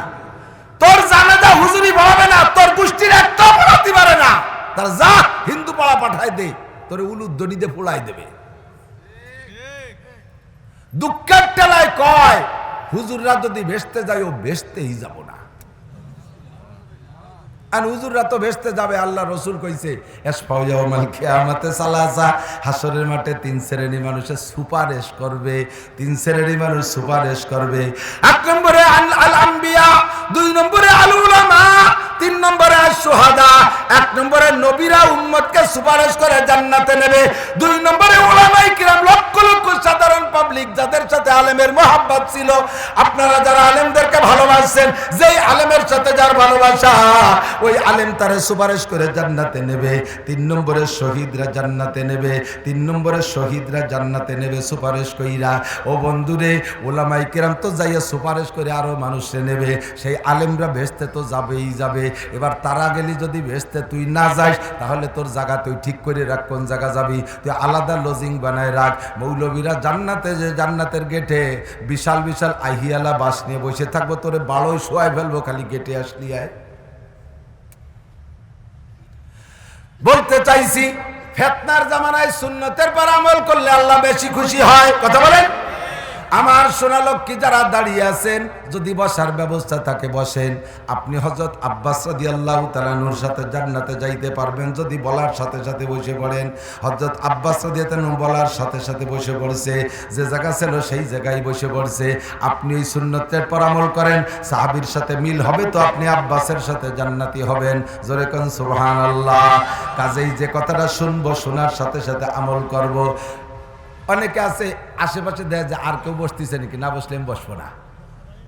তুমি আর একজনের বসা থেকে বসবে, তোমার বসা থেকে আর একজন বসবে। কথা বলেন। মান তামাসসাকা বিসুন্নতি ইনদা ফাসাদি উম্মতি ফালাহু আজরু মিয়াতি শাহীদ। যে সব দুনিয়া থেকে দিন মিটে যাওয়ার সম্ভাবনা দেখা দেবে, যেই সুন্নাতটা চলে যাচ্ছে ওই সুন্নাতটা জিন্দা করেন। দস্তারখান এখন ঘরে নাই, পিরাই ঘরে দস্তারখান খুঁজলি পাওয়া যায় না, খান সব শেষ হয়ে গেছে, দস্তারখান নাই। এখন সব বাড়ি টেবিল, একেবারে ন্যূনতম মিনিমাম ছোট ফ্যামিলি। ছোট ফ্যামিলির নাম করে রাগ করবে, তাহলে আমরা কি একেবারেই নিকৃষ্ট? এমনকি ফকির ভিক্ষা করে, সেও বাড়ির জন্য দেখি যে ফার্নিচারের দোকানে ডাইনিং টেবিলের অর্ডার দিছে। এখন তো ফকির ফকির নাই, ফকিররা বাচ্চা হয়ে গেছে। ফকিররা বাচ্চা হয়ে গেছে। আমার বাড়ির দ্বারে এক ফকির, সে সারা এলাকা জুড়ে কালেকশন করে আইলে ভিক্ষার চাই দেখতে দোকানে বেশি ফেলায়। আমি বললাম, চাচা এই ব্যস্ততা খাওয়া নাকি? খাওয়ার জন্য না বিক্রি করছো? কেমন না, ও খাওয়া যায় না, 12 ভেজালি চাইল। আমি, তুমি কি খাও? আমি পাইজাম খাই। আমি খাই 29, ডেলি 50,000 টাকা বাইরে, আমি খাই 29 আর উনি খাই পাইজাম। তাহলে ফকিররাই ফকির বাচ্চা হয়ে গেছে। কতক্ষণ সিরা লুঙ্গি দিলি নেয় না, নতুন লুঙ্গি না দিলি নেবে না। ফকিররা বাচ্চা হয়ে গেছে। পুরান পাঞ্জাবি দিলি নেয় না, নতুন ডানা দিলি নেয় না। ফকিররা বাচ্চা হয়ে গেছে। লাতু সাব্বান্না আলাইকুমুদ দুনিয়া সাব্বা। আল্লাহ নবী 1000 বছর আগে বলেছে, আল ফকরা তাকাবুন, অভাবরে ভয় পাচ্ছ, বিলকুল ভয় পেও না। লাতু সাব্বান্না আলাইকুমুদ দুনিয়া সাব্বা। তোমাদের উপরে আল্লাহ পাক দুনিয়া ঢেলে দেবে, এত দিয়া দেবে যে সকালবেলা গাড়ি ভরে যাকাতের টাকা দেওয়ার জন্য বের হবা, সন্ধ্যাকালে টাকা যেমন টাকা তেমন নিয়ে বাড়ি আসবা, কেউরে টাকা গোছাতে পারবা না। যারে এই দুর্বল মনে করে দিতে চাবা, সে বলবে আমার ভ্যানে 3 বস্তা রয়েছে, আমি দেওয়ার লোক পাচ্ছি না। মনে করবা তাহলে আর একজনরে দেই। তারে যে বলবা সে বলে, মিয়া কয় টাকা দিতে এসো, লাগলি আরো নিতে পারো। এসে গেছে সেদিন, বেশি দেরি নাই। লাতু সাব্বান্না আলাইকুমুদ দুনিয়া সাব্বা। ও দোস্ত, এখন দুনিয়া ধনীর দিকে চলে গেছে, দুনিয়া ধনীর দিকে চলে গেছে। এত তামারুনা ফিল বুনিয়ান। আজ থেকে 20 বছর আগে যারা ভিক্ষা করে খাইছে, এখন তারা বড় লোকদের সাথে পাল্লা দিয়ে দালান উঁচু করে। কতক্ষণ বড় লোকদের সাথে পুরনো ফ্যামিলির সাথে পাল্লা দিয়া ওদের দালানের বয়স 200 বছর, আমি নিউ দালান দেব, তাদের 3 তলা, আমারটা হবে 5 তলা, ওদেরটা 5 তলা, আমারটা হবে 10 তলা। এমন পাল্লা প্রতিযোগিতা চলছে কি চলছে না? যে সময় দুনিয়া থেকে সুন্নত মিটে যাওয়ার সম্ভাবনা দেবে, ও দেখা দেবে ওই সময় সুন্নতের পর আমল করলে সুন্নতটা জিন্দা হয়। এখন মেসক খুঁজলে অধিকাংশের পকেটেই মেসক পাওয়া যাবে না, মেসক খুঁজলে পাওয়া যাবে না। মেসক করা সুন্নাত, মেসক দুনিয়া থেকে বিদায় নেওয়ার পথে প্রত্যেকের কাছে বিরাস আছে। বুড়োরও বিরাস, গুড়োরও বিরাস, পুরুষেরও বিরাস, নারীদেরও বিরাস, পাবলিকেরও বিরাস, তালবিয়ালি মাদ্রাসার ছাত্রদের বিরাস। গোবের থেকে উঠা কোন জাপ কানি মুখের মধ্যে গুল গুল করে দিয়ে বিরাস ফায়ার করতে তালে থাকে। 1000 বছর হায়াত পাইলো বিরাসে, তুমি একটা নেকি পাবে না। ও দোস্ত, একটা বার তুমি মেসাকে ওযু বানানোর আগে ওযুর সময় যদি তুমি মেসাক দিয়ে মুখে একটা ডলা দাও, তাহলে তোমার ওই দিনের ওই ওয়াক্তের নামাজের মর্যাদা যা ছিল তার চাইতে 70 গুণ বাড়িয়া যায়। ও মুসলমান, নিয়মিত যারা ওযুতে মেসাক করে ওযু বানায়, আল্লাহর নবী বলেন যত পুরস্কার আছে তার মধ্যে অন্যতম পুরস্কার হলো নিয়মিত যেই লোকটা গাছের ডাল দিয়ে মেসাক করে, বিরাজ করলে ওই ফজিলত পাবে না। গাছের ডাল দিয়ে যারা মেসাক করে নিয়মিত, ওই মানুষগুলো মরণের সময় কলেমা নসিব হবেই হবে। কন্যা সুবহানাল্লাহ কবেন না? মরার সময় কলেমা নসিব হবেই হবে। সারা জীবন ভরে আকাম করছো, মরার সময় যদি সুস্থ বেরেনে যদি হুশ থাকতে পড়তে পারো লা ইলাহা ইল্লাল্লাহ মুহাম্মাদুর রাসূলুল্লাহ, আমার নবী বলেন মান কানা আখিরু কালামিহি লা ইলাহা ইল্লাল্লাহ ফাদাখালাল জান্নাহ, যেই ব্যক্তির জীবনের শেষ কলেমা হবে লা ইলাহা ইল্লাল্লাহ, ও লোকটা যেন জান্নাতে চলিয়াই গেল, জান্নাতে সে চলিয়াই গেল। কন্যা সুবহানাল্লাহ। তাহলে শেষ কলেমা হইতে হবে লা ইলাহা ইল্লাল্লাহ। জীবন ভরে বিরাজ করলে লা ইলাহা ইল্লাল্লাহর গ্যারান্টি নাই। ও দোস্ত, জীবন ভরে মেসাক করলে লা ইলাহা ইল্লাল্লাহর কারণে আপনার কলেমা আর মরণের সময় মেসাকের কারণে কলেমার আপনার সম্ভাবনা আছে, বলকে ইয়াকিন করা যেতে পারে। আল্লাহু আকবার। এই সময় মেসাক করলে আপনি 100 শহীদের সব অতিরিক্ত পাবেন। এখন সুন্নতি চুল, এই যুবকরা দিক তাকাও, চুল কাটো কোন cutting? France cutting, Italy cutting, Australian cutting, সোর কাটিং, নুসো কাটিং। কথা বল। চুল কাটা দেখলে বোঝা যায় যে আস্ত উড়োটে বাদামি আসুসা, ওর প্যান্টে মুতির গন্ধ। 2600 টাকা দিয়ে চুল কাটছে, সোর কাটিং এ পাশে 3 পোষ, ও পাশে 3 পোষ আলাদা। দেখলি বোঝা যায় যে আস্ত একটা বাসট। চুলের ভিতরে ভদ্রতা সভ্যতা টপকায়। কথা কান। পড় কলেজে পড়, বিশ্ববিদ্যালয়ে পড়, কর খেলাধুলা কর, যা খুশি কর, বৈধ পন্থায় কর, তবে চুলের ভিতরে তোর ওই ভাবের মধ্যে কিছু নাই। ওই রকম চুল রাখো কার জন্য? যারে দেখানোর জন্য রাখো। এলাকার সুন্দরী মেয়েরা তোমারে দেখে লাইক দেবে, ভালো করে জেনে রাখো। তোমার ওই চুল দেখে তারা লাইক দেয় না, তারা লাইক দেয় না, তারা তোমার আরো এড়াই চলার চেষ্টা করে, তোমারে আনলাইক দেয়, তোমারে তারা কি বলা হয় ফ্রেন্ড থেকে ক্যান্সেল কইরা দেয়। তুমি সেই জাতীয় একটা মেয়ের সাথে বিবাহের প্রস্তাব দাও, যাদেরকে তুমি তোমার চুল ঝেঁকে ঝেঁকে ঘুরে দেখাও, ওইরকম একটা মেয়ের সাথে তুমি বিবাহের প্রস্তাব দাও, দেখো জবাব কি পাবা। ওই মেয়েকে যদি তার বাপ বলে, একটু আগে যে ছেলেটা মোটর সাইকেলে এই যে ঝাঁকড়া চুল নিয়ে পাঙ্কু মারতে গেল মোটর সাইকেলে, ওই ছেলেটার সাথে মা তোকে বিয়ে দেব। মেয়ে বলবে আব্বা জীবনে তোমার কাছে বিয়ে যাবো না, তবু ওই উড়োটে ভাতা নিয়ে বদমাইশের সাথে বিয়ে দিও না। ও দেখো ওর চাল চলন কেমন, ও সোর চাল চলন কেমন, ও আন্তর্জাতিক খ্যাতি সম্পন্ন নুসদের কাতারের লোক। যার কাছে লাইক চালি সে তোরে বাইক দিল। কথা বল। আর সুন্নতের পাবন্দি করলে, কলেজে পড়ো, বিশ্ববিদ্যালয়ে পড়ো, চুল যদি ছোট থাকে, সুন্নতি পোশাক থাকে, যে কোনো মেয়ের সাথে প্রস্তাব দিলে সে তোমার সাথে আসতে পাগল হয়ে যাবে, বলবে আব্বা তোমার পায়ে ধরি, যত টাকা লাগে যেভাবে হোক আমাকে ওখানে বিয়ে দাও। একই কলেজে পড়ি, একই বিশ্ববিদ্যালয়ে পড়ি, জামাল ভাইয়ের মতো ছেলে হয় না। জীবনে একটা মেয়ের দিকে তাকাইলো না, কোনোদিন বান্দরে কাটিংয়ে চুল কাটলো না, কোনোদিন অনুমান মার্কা লাফাইলো না, কোনোদিন কোনো মেয়েদের সাথে দুঃসম্পর্ক করলো না। কত যতবার শিক্ষা সফরে গেল মানুষে তারে কোনোদিন কেউ নিতে পারে নাই। সপ্তাহে একদিন সে সপ্তাহে বৃহস্পতিবারে মার কাছে যায়। জামাল ভাই মাসে 3 দিন সময় লাগায়, ছুটি পাইলেই তবলিগি চলে যায়। জামাল ভাই রাত্রে তাহাজ্জুদ পড়ে। রে আব্বা, আব্বা আমি জানি জামাল ভাই 5 ওয়াক্ত নামাজ জামাতে পড়ে, জামাল ভাই ফজর বাদ কোরআন তিলাওয়াত না করে বের হয় না। জামাল ভাইয়ের উপরে পুরো স্টাফ খুশি আছে। আব্বা প্রস্তাব যদি এসে থাকে আমি এক পায়ে খাড়া, তুমি জামাল ভাইয়ের সাথে বিয়ে করাও। আর তোমার মতো টালটু যদি রাস্তায় দিয়ে যাও আর ওই রকম পাঙ্গা পাগাল খেয়ে বেড়াও, তাহলে প্রস্তাব দিলে বলবে আল্লাহ তোমার আব্বা তোমার কাছে পায়ে ধরি, বিয়ে যদি কোনোদিন নাও দাও তো ওই ফালতু বদমাশের সাথে দিও না। তাহলে তোমার চুল কাটার কি দাম থাকলো, পাশা বেরোনো প্যান্টের কি ওর দাম থাকলো, তুমি যে গেঞ্জি পরছো নায়ক গেঞ্জি ওর কি দাম থাকলো, তুমি যে আইসই দিয়ে ঠ্যাং কুপাইনে রান কুপাইনে প্যান্ট পরছো তার কি ভ্যালু থাকলো, ওর 5 পায়েরও দাম নাই। কথা কোন ঠিক কি ঠিক না? সুন্নতের দাম আছে না নাই? কাজে ঈশ্বরে চলে আসছি, অনেক দূর এসে গেলে তো অনেকগুলো সুন্নত বললাম, আর 2-4টে বলবো, কষ্ট হচ্ছে? পায়খানায় যার একটা সুন্নত করে দেয়, পায়খানার মধ্যে গুটি খানিক নেকি, গুটি খানিক বোঝেন, অনেক নেকি পায়খানার মধ্যে। তো পায়খানা করব, যা করার করি চলে, ওর মধ্যে আবার নেকি কি? বাইরে থাকতে 100 শহীদের সওয়াব, ঢুকার সময় 100 শহীদের সওয়াব, বেরোয় আসছে 100 শহীদের সওয়াব, বেরোনোর সময় 100 শহীদের সওয়াব, 400 শহীদের সওয়াব আপনি পেতে পারেন। কোন সুবহানাল্লাহ। কারণ পায়খানাকে সে আগের কোয়ালিটিতে নাই, পায়খানা কোন গেছে এমন অবস্থায়, রুমের ভিতরে পায়খানা একই জায়গায় বেসিং, তার পাশে আবার টেপ আছে আলাদা, গোসলের টেপ, দোয়াটা পড়বেন কোন জায়গার থেকে, বাথরুমে ঢুকছেন আপনি, ঢুকে অনেক বড় রুম, এবার দোয়া পড়বেন কোন জায়গার থেকে, বাথরুমের মধ্যে ঢোকার পরে আর কোনো দোয়া নাই, বাইরে থাকতে দোয়া পড়বেন আল্লাহুম্মা ইন্নী আউযু বিকা মিনাল খুবুসি ওয়াল খাবায়েস। এইটা পড়া সুন্নাত। একটা সুন্নতের পর আমল হলো, 2 নম্বর হলো বাথরুমে ঢুকবো বাম পা দিয়া। কোন পা দিয়া? বাম পা দিয়ে বাথরুমে ঢুকবো।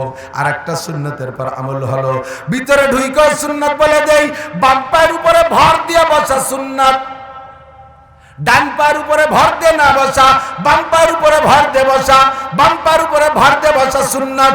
আমার নবী বলেছে সুন্নাত। এই জামানার মেডিকেল সায়েন্সের ডাক্তাররা আবিষ্কার করেছে বাম পায়ের উপরে ভর দিয়ে বসে বাথরুম করলে ক্লিয়ার হয় বেশি। তাহলে ওখানে একটা সুন্নাত, 3টা ঢিলা ব্যবহার করা সুন্নাত। ও ব্যবহারের মধ্যে আর একটা সুন্নাত, গরমকাল আর শীতকালে পুরুষের শরীরের ভিতরে কিছু পার্থক্য ঘটে যায়। গরমকালে পুরুষের শরীর ঢিলা ঢালা থাকে, এই জন্য গরমকালে 3টি ঢিলা ব্যবহার করতে। প্রথম ঢিলাটা সামনের থেকে পিছনের দিক, দ্বিতীয়টা পিছন থেকে সামনের দিক, তৃতীয়টা সামনের থেকে পিছনের দিক। শীতকালে প্রথমটা পিছন থেকে সামনের দিক, দ্বিতীয়টা সামনের থেকে পিছনের দিক, তৃতীয়টা পিছন থেকে আবার সামনের দিক। মহিলারা শীত গরম সবকালে প্রথমটা সামনের থেকে পিছনের দিক, দ্বিতীয়টা পিছন থেকে সামনের দিক, তৃতীয়টা সামনের থেকে পিছনের দিক। এ জায়গায় এক একটা সুন্নত আপনি জানেন না, জীবনেও কোনোদিন হয়তো এসাথীয় আজ আমরা বক্তারা তো করি না, আপনাদেরকে আমরা মাত্র উস্কাই থুয়ে চলে যাই, গান গজল দিয়ে ভুলাই থুয়ে চলে যাই। এই সুন্নতগুলো শিখে নেন, এক একটা সুন্নতের বিনিময়ে 100 করে শহীদের সওয়াব আল্লাহ দিয়ে দিতে পারে। এবার পানি খরচ কইরা আপনি পানি খরচের সময় ময়লাই তো ধুইছেন, অল্প একটু পানিতে ময়লা ধুইছেন, ওই পানিও তো ময়লা হয়ে গেছে। এবার ওই পানির হাত থেকে বাঁচতে পারবো না কেউ, উপায় আছে? ওই পানির হাত থেকে কেউ বাঁচতে পারি না। পাশায় যে কাপড় পানি দেখবা পানি খরচ করেছেন, ওই পানি আশপাশে মাখানো থাকে, একটু শক করে, ওই শক রাখার দরকার নাই। ওই পানিকে আল্লাহ রসুল পবিত্র ঘোষণা দিয়েছে, কারণ ওই পানির হাত থেকে কেউ বাঁচতে পারবে না, সকলের কাপড়েই মাখবে। তবে বেশি স্যাটিসফাইড আত্মতৃপ্তির জন্য, আপনার তাকওয়া পরহেজগারির জন্য ওখানে বাথরুমে অতিরিক্ত একটা কাপড় ঝুলিয়ে রাখবেন। ওই কাপড়টা দিয়ে আপনার নির্দিষ্ট স্ট্যান্ডার্ডে সুন্দর করে মুইসা তারপরে পরনের কাপড় পরবেন বা ছাড়বেন, তাহলে দেখবেন আপনার নামাজের মধ্যে বেশি একাগ্রতা আসতেছে। দরকারি কথা কই নাই আমি? কে জানে, কে বলে, কে শিখবে, কারে শিখাবে, কিনা শিখবে বুঝি না।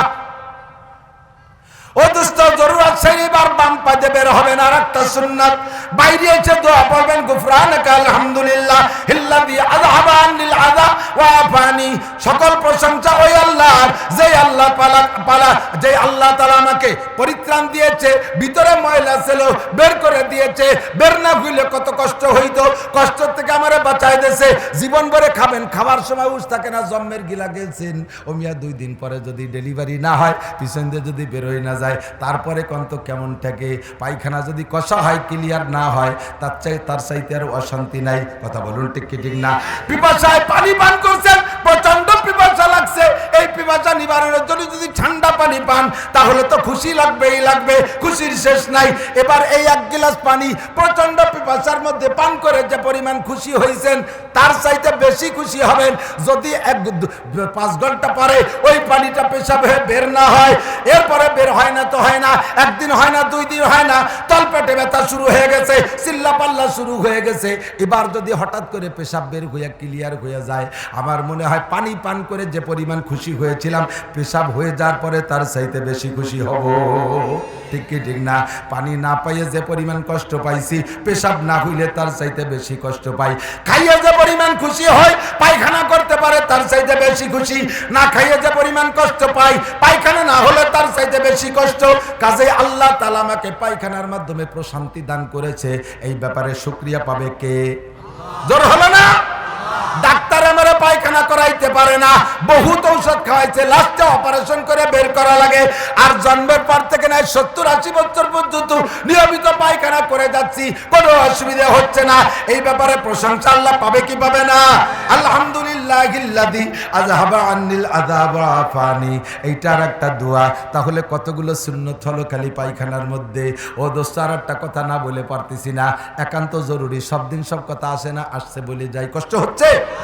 সেটা হলো শরীরের লোমজম পরিষ্কার করা। আল্লাহর নবী বলেন, দাড়ি সংক্রান্ত কসু শারেবা ওয়া ফুল্লুহা, কসু শারেবা ওয়া ফুল্লুহা, মোসরে ছোট করো, দাড়িরে বড় করো।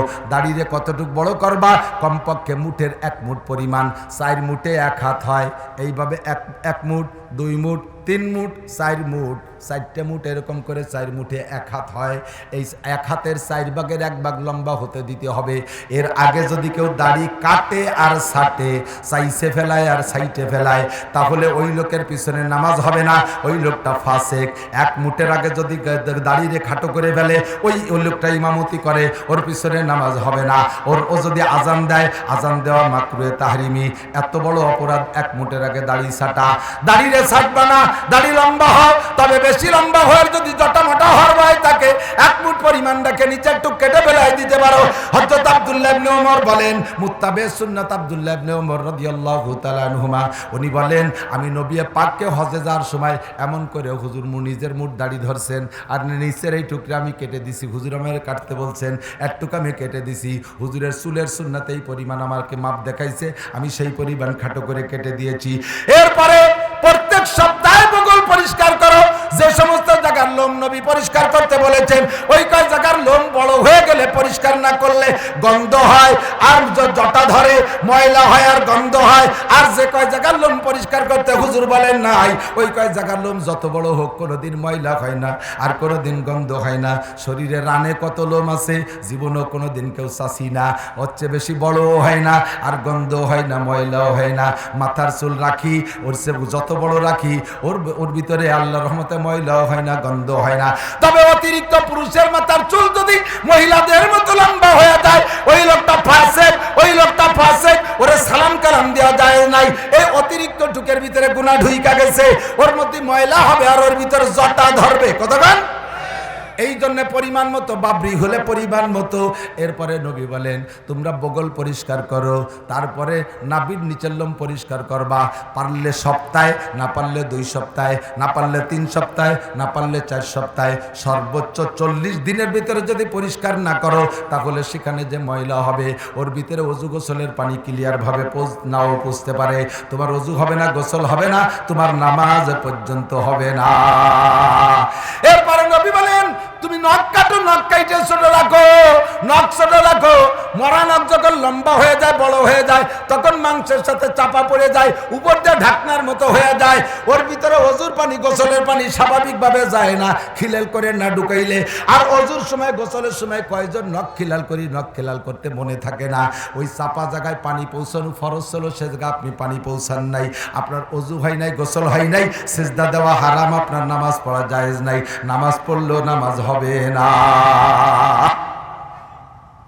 যে সময় সুন্নতের পর আমল করে কঠিন, ওই সময় সুন্নতের পর আমল করলে 100 শহীদের সওয়াব। যে সময় সুন্নত দুনিয়ার থেকে চলে যাচ্ছে, ওই সময় সুন্নতের পর আমল করলে 100 শহীদের সওয়াব। কথা কি বুঝে আসছে নাকি?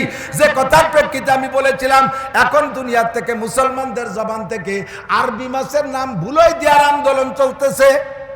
কথা কয় না? কেজিতে জানুয়ারি ফেব্রুয়ারি, কিন্ডারগার্টেনে জানুয়ারি ফেব্রুয়ারি, প্রাইমারিতে জানুয়ারি ফেব্রুয়ারি, হাই স্কুলে জানুয়ারি ফেব্রুয়ারি, কলেজে জানুয়ারি ফেব্রুয়ারি, বিশ্ববিদ্যালয়ে জানুয়ারি ফেব্রুয়ারি, অফিস আদালতে জানুয়ারি ফেব্রুয়ারি, জোরে বলেন ঠিক কি ঠিক না? সংসদে জানুয়ারি ফেব্রুয়ারি, সব জায়গা কাউন্সিলে জানুয়ারি ফেব্রুয়ারি। মুহররম, সফর, রবিউল আউয়াল, রবিউল আখিরের কোনো খবর নাই। এটা মাত্র হুজুরদের উপরে দায়িত্ব, ওটাও হিসাব রাখবে হুজুররা, কারণ ওনাদের পিছনে ইক্তেদা করছি, ওনারা মাস গুনি গুনি ইবাদত বন্দেগী করাই দেবে। আল্লাহ নবী বলেন, আরবি চাঁদের মাস মুখস্থ রাখা সুন্নতে মুআক্কাদা কিফায়া, তারিখ স্মরণ রাখা সুন্নতে মুআক্কাদা কিফায়া। সবাই আমল করলে সবাই নেকি পাবে, আর কেউ আমল না করলে সবাই গুনাহগার হবে। ও দোস্ত, আরবি ভাষার সাথে মিল করে মুসলমানদের বড় বড় ইবাদত, কথা বলুন ঠিক কি ঠিক না? আমরা নামাজ পড়ি কয় ওয়াক্ত? পাইলেন কোন মাসে? নামাজের তারিখ জানেন, ডেট জানেন? এই চলতি আরবি যে মাস, এই মাসে দুনিয়ায় নামাজ আসছে। জোরে কন্যা সুবহানাল্লাহ। কালেমা পড়ে মুসলমান হওয়ার পরে প্রথম ইবাদতের নাম কি? জোরে হলো না? পিছনেলারা যদি করে হিন্দু মুসলমান হয়, তারপর সর্বপ্রথম কোন ইবাদত আসে? যদি করে নাবালেগ সাবালেগ হয়, তারপরে প্রথম ইবাদত কি আসে? যাকাত আসবে যদি ধনী হয়, বছর ঘুরার পরে। হজ আসবে যদি ধনী হয়, সুযোগ আসার পরে। রোজা আসবে যদি রমজান পায়, তার আগে মরে গেলে রোজা লাগবে না। কথা বলেন? তাহলে কলেমা পড়ে মুসলমান হওয়ার পরে 1 নম্বর ফরজ হলো নামাজ। আকিমিস সালাতা তারাফাইন নাহারি ওয়া যুলাফাম মিনাল লাইল ইন্নাল হাসানাতি ইউযহিবনাস সাইয়্যাত যালিকা যিকরা লিয-যাকিরিন। এই 5 ওয়াক্ত নামাজ রজব মাসে আল্লাহ পাক রব্বুল আলামিন নবী পাককে মেরাজে নিয়ে হাদিয়া দিয়েছিলেন। আমার নবীকে নামাজ বাড়ি এদিক রোজা, নবী দুনিয়ায় থাকা অবস্থায় রোজা আসছে, নবী জমিনে থাকা অবস্থায় হজ আসছে, নবী জমিনে থাকা অবস্থায় যাকাতের হুকুম আসছে। আর নামাজের হুকুম দিতে নবীকে জমিনে রেখে দেয় নাই, আল্লাহ বাড়ি নিয়ে নামাজ দিয়েছে। বুঝেন নাই? যে জিনিসটার গুরুত্ব যেমন, সে জিনিসটাকে পেশ করতে হয় সেভাবে। কত দামি মুসলমানের সন্তান নামাজ পড়িস না, দুর্গা পূজা, কালী পূজা, সরস্বতী পূজা, লক্ষ্মী পূজায় যাস, কপাল পড়ছে ধুমসা পোড়া। আর আসতেছে 14ই ফেব্রুয়ারি, দাঁতে দাঁড় দিয়ে বইছো। প্যানেল ঠিক আছে তো? জোড়া প্যানেল ঠিক আছে? কেডা কার সাথে ঘুরবা? এই দিনের নাম রেস্তে রাখছে কি? কও ইংরেজি আলারা, ভ্যালেন্টাইন ডে। কি নাম? Valentine day. ভ্যালেন্টাইন ডে এর বাংলা কি? লোকাত দেখছেন, ডিকশনারি দেখে করছেন? প্রত্যেকটা ডিকশনারি খোঁজেন, ভ্যালেন্টাইন মানে ভালোবাসা না, লাভ মানে ভালোবাসা। ভ্যালেন্টাইনের ইতিহাস শোনেন। ইহুদিদের ভিতরে এক পাদ্রী, আমাদের মধ্যে যেমন হুজুর হইলে বড় হুজুর হইলে মৌলানা, মুফতি, মুহাদ্দিস কয় না, ইহুদিদের বড় আলেম রে কয় পাদ্রী। এই পাদ্রী বিবাহ শাদী না করে সন্ন্যাসী সাজছে। আছেন আমাকে কাছে সন্ন্যাসী, যাজক, মন্দিরের মধ্যে বসে থাকে, ইবাদত বন্দেগী করে, বুড়ো আঙ্গুল নাচাই পয়সা কামাই। আরে এই পাদ্রী গির্জার মধ্যে বসে থাকে, উনি বিয়ে শাদী করে নাই, উনি সাধক হয়েছে। আমি বিবাহ করি না, জীবনটাকে দিনের জন্য উৎসর্গ করে দিয়েছি, এই বলে ভাবতে বসে থাকে। দেশের মানুষ তো তারা সুবিচার জানে, কিন্তু তার মুরিদ মুত্তাকিনদের মধ্যে যেটা যেটা সুন্দরী, তার সাথে গোপন লাইন করে তারা দর্শন করে। এই নুসরে কি করছে এখন দিদি? এটা কি বুজুর্গ? এটা কি পীর? এটা কি আলেম হতে পারে? জোরে কর না কেন? এটা কি? এটা লুচ্চাবাদ বয়স। এ পাদ্রী আর বুজুর্গ সাজছে, হুজুর সাজছে, ওই মন্দিরে বৈশা বহুত মেয়েকে দর্শন করছে। এইটা যখন ওপেন হয়ে গেছে, জানাজানি হয়ে গেছে, এই এলাকার বাদশাহ রাজা সে ওই পাদ্রীরে দইয়া জেলে ঢুকেছে। থাক এই জায়গা শয়তান, এই জায়গা থাকে, তোরে আর ইবাদত করা লাগবে না।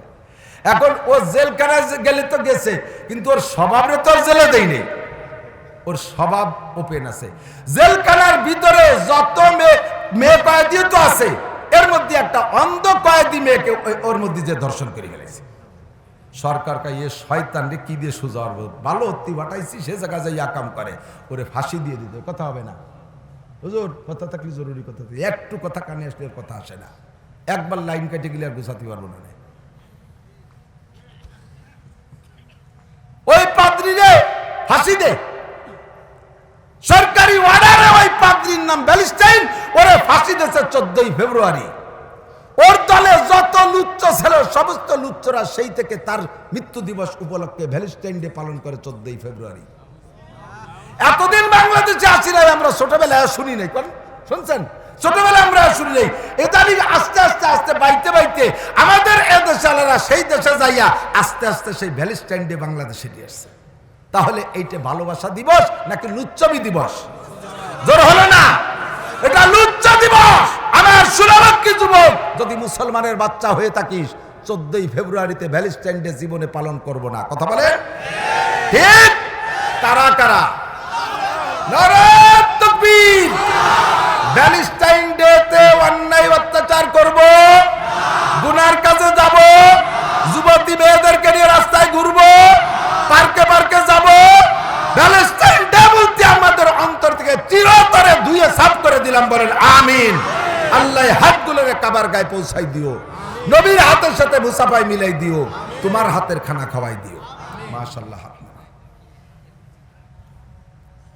এই জামানায় যদি এর একটা মোকাবেলা যুবক তোরা করতে, আমরা বুড়োরা যাব না, শোনা আমাকে পাশে কেউ ওঠে না। তোকে মোটর সাইকেল দেখলি পাওয়ার হাউস না কি কয় পাওয়ার ব্যাংক লাইভ দিয়ে উঠে পড়ে। ব্যাংকে যেমন লাভ হয়, এই পাওয়ার ব্যাংকটা ওইরকম লাফায়। পাওয়ার ব্যাংক ছিলেন না? আদা ল্যাংটা সুন্দরী যুবতী, বেহায়া বেশরম দায়ুস চরিত্রহীন মেয়েরা হলো পাওয়ার ব্যাংক। অপজাতের মাইয়া ওইভাবে মোটর সাইকেলে উঠতে পারে না, কথা বলেন? কোন ভদ্র ভাইয়ের সন্তান, কোন ইমানদার বাপের সন্তান আর একটা যুবক ছেলের পিছনে মোটর সাইকেল উঠতে পারে না। স্টাইল কি? ইদানিং দেখি ছেলেদের মতো প্যান্ট শার্ট লাগাইয়া উন্না মুন্না কিচ্ছু নাই, হাতেও চুড়ি নাই, নাকেও ফুল নাই, কানেও দুল নাই, গায়েও উন্না নাই, মাথায়ও কাপড় নাই, টাইট স্কিন টাইট জিন্সের প্যান্ট পরে, বডি টাইট শার্ট পরে, সিগারেট হাতে করে জুলোয়ার শুকটান দিতে দিতে সেমড়িরা যায়। বাকি কোনো মানুষের বাচ্চা না, অন্য কোনো অ্যানিম্যাল পশুর বাচ্চা। ওগুলো কোনো মায়ের পেটে জন্ম নিয়েছে নাকি আল্লাহ তাআলা প্যাকেট করে জমিনে ছেড়ে দিয়েছে, আমি তাই বুঝতে পারতেছি না। কথা কন? এই জামানায় স্মরণ রাখবো রজব। কি মনে রাখবো?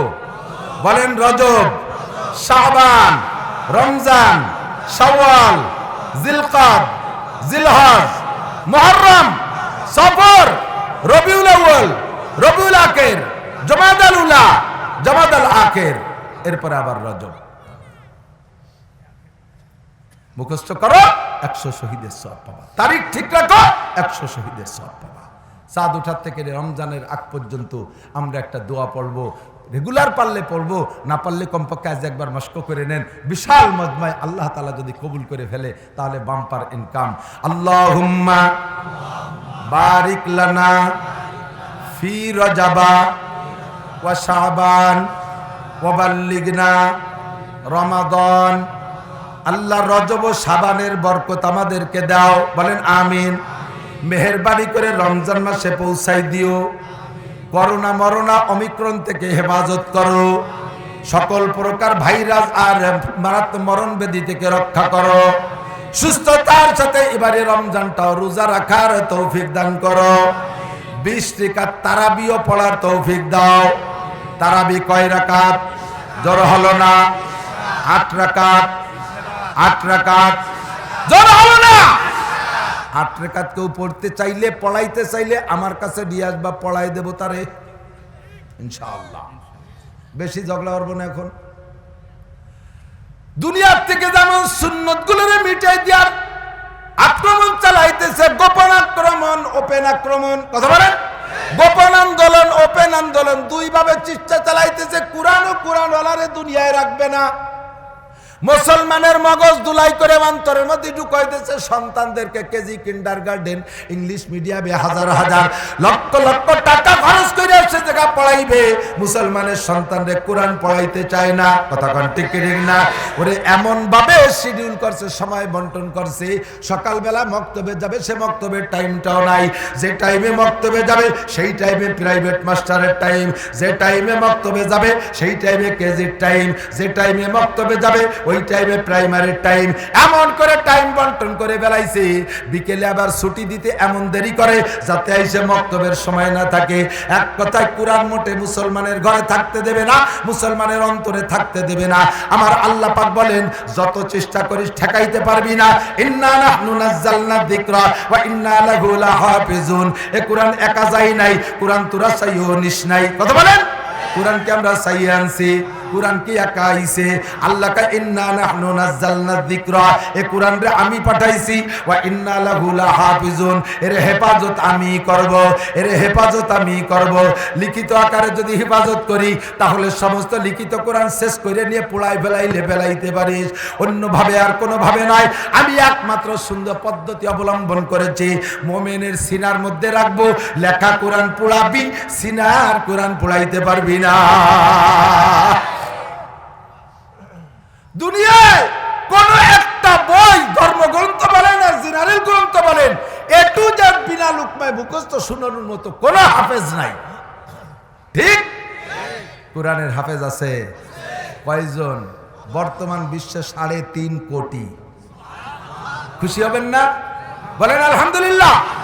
কত কোটি? 3.5 কোটি। এবং এই 3.5 কোটি হাফেজের মধ্যে বাঙালি হাফেজ 1 নাম্বার। বাঙালি হাফেজদের রোল নাম্বার 1। বলেন না আলহামদুলিল্লাহ। আমি তো বলে থাকি একটু তামাশা করিয়া, আর কেউ 1 নম্বর না, আমরা হুজুররা 1 নম্বর, হাফেজরা 1 নম্বর। দুর্নীতিতে সেকেন্ড হইছে।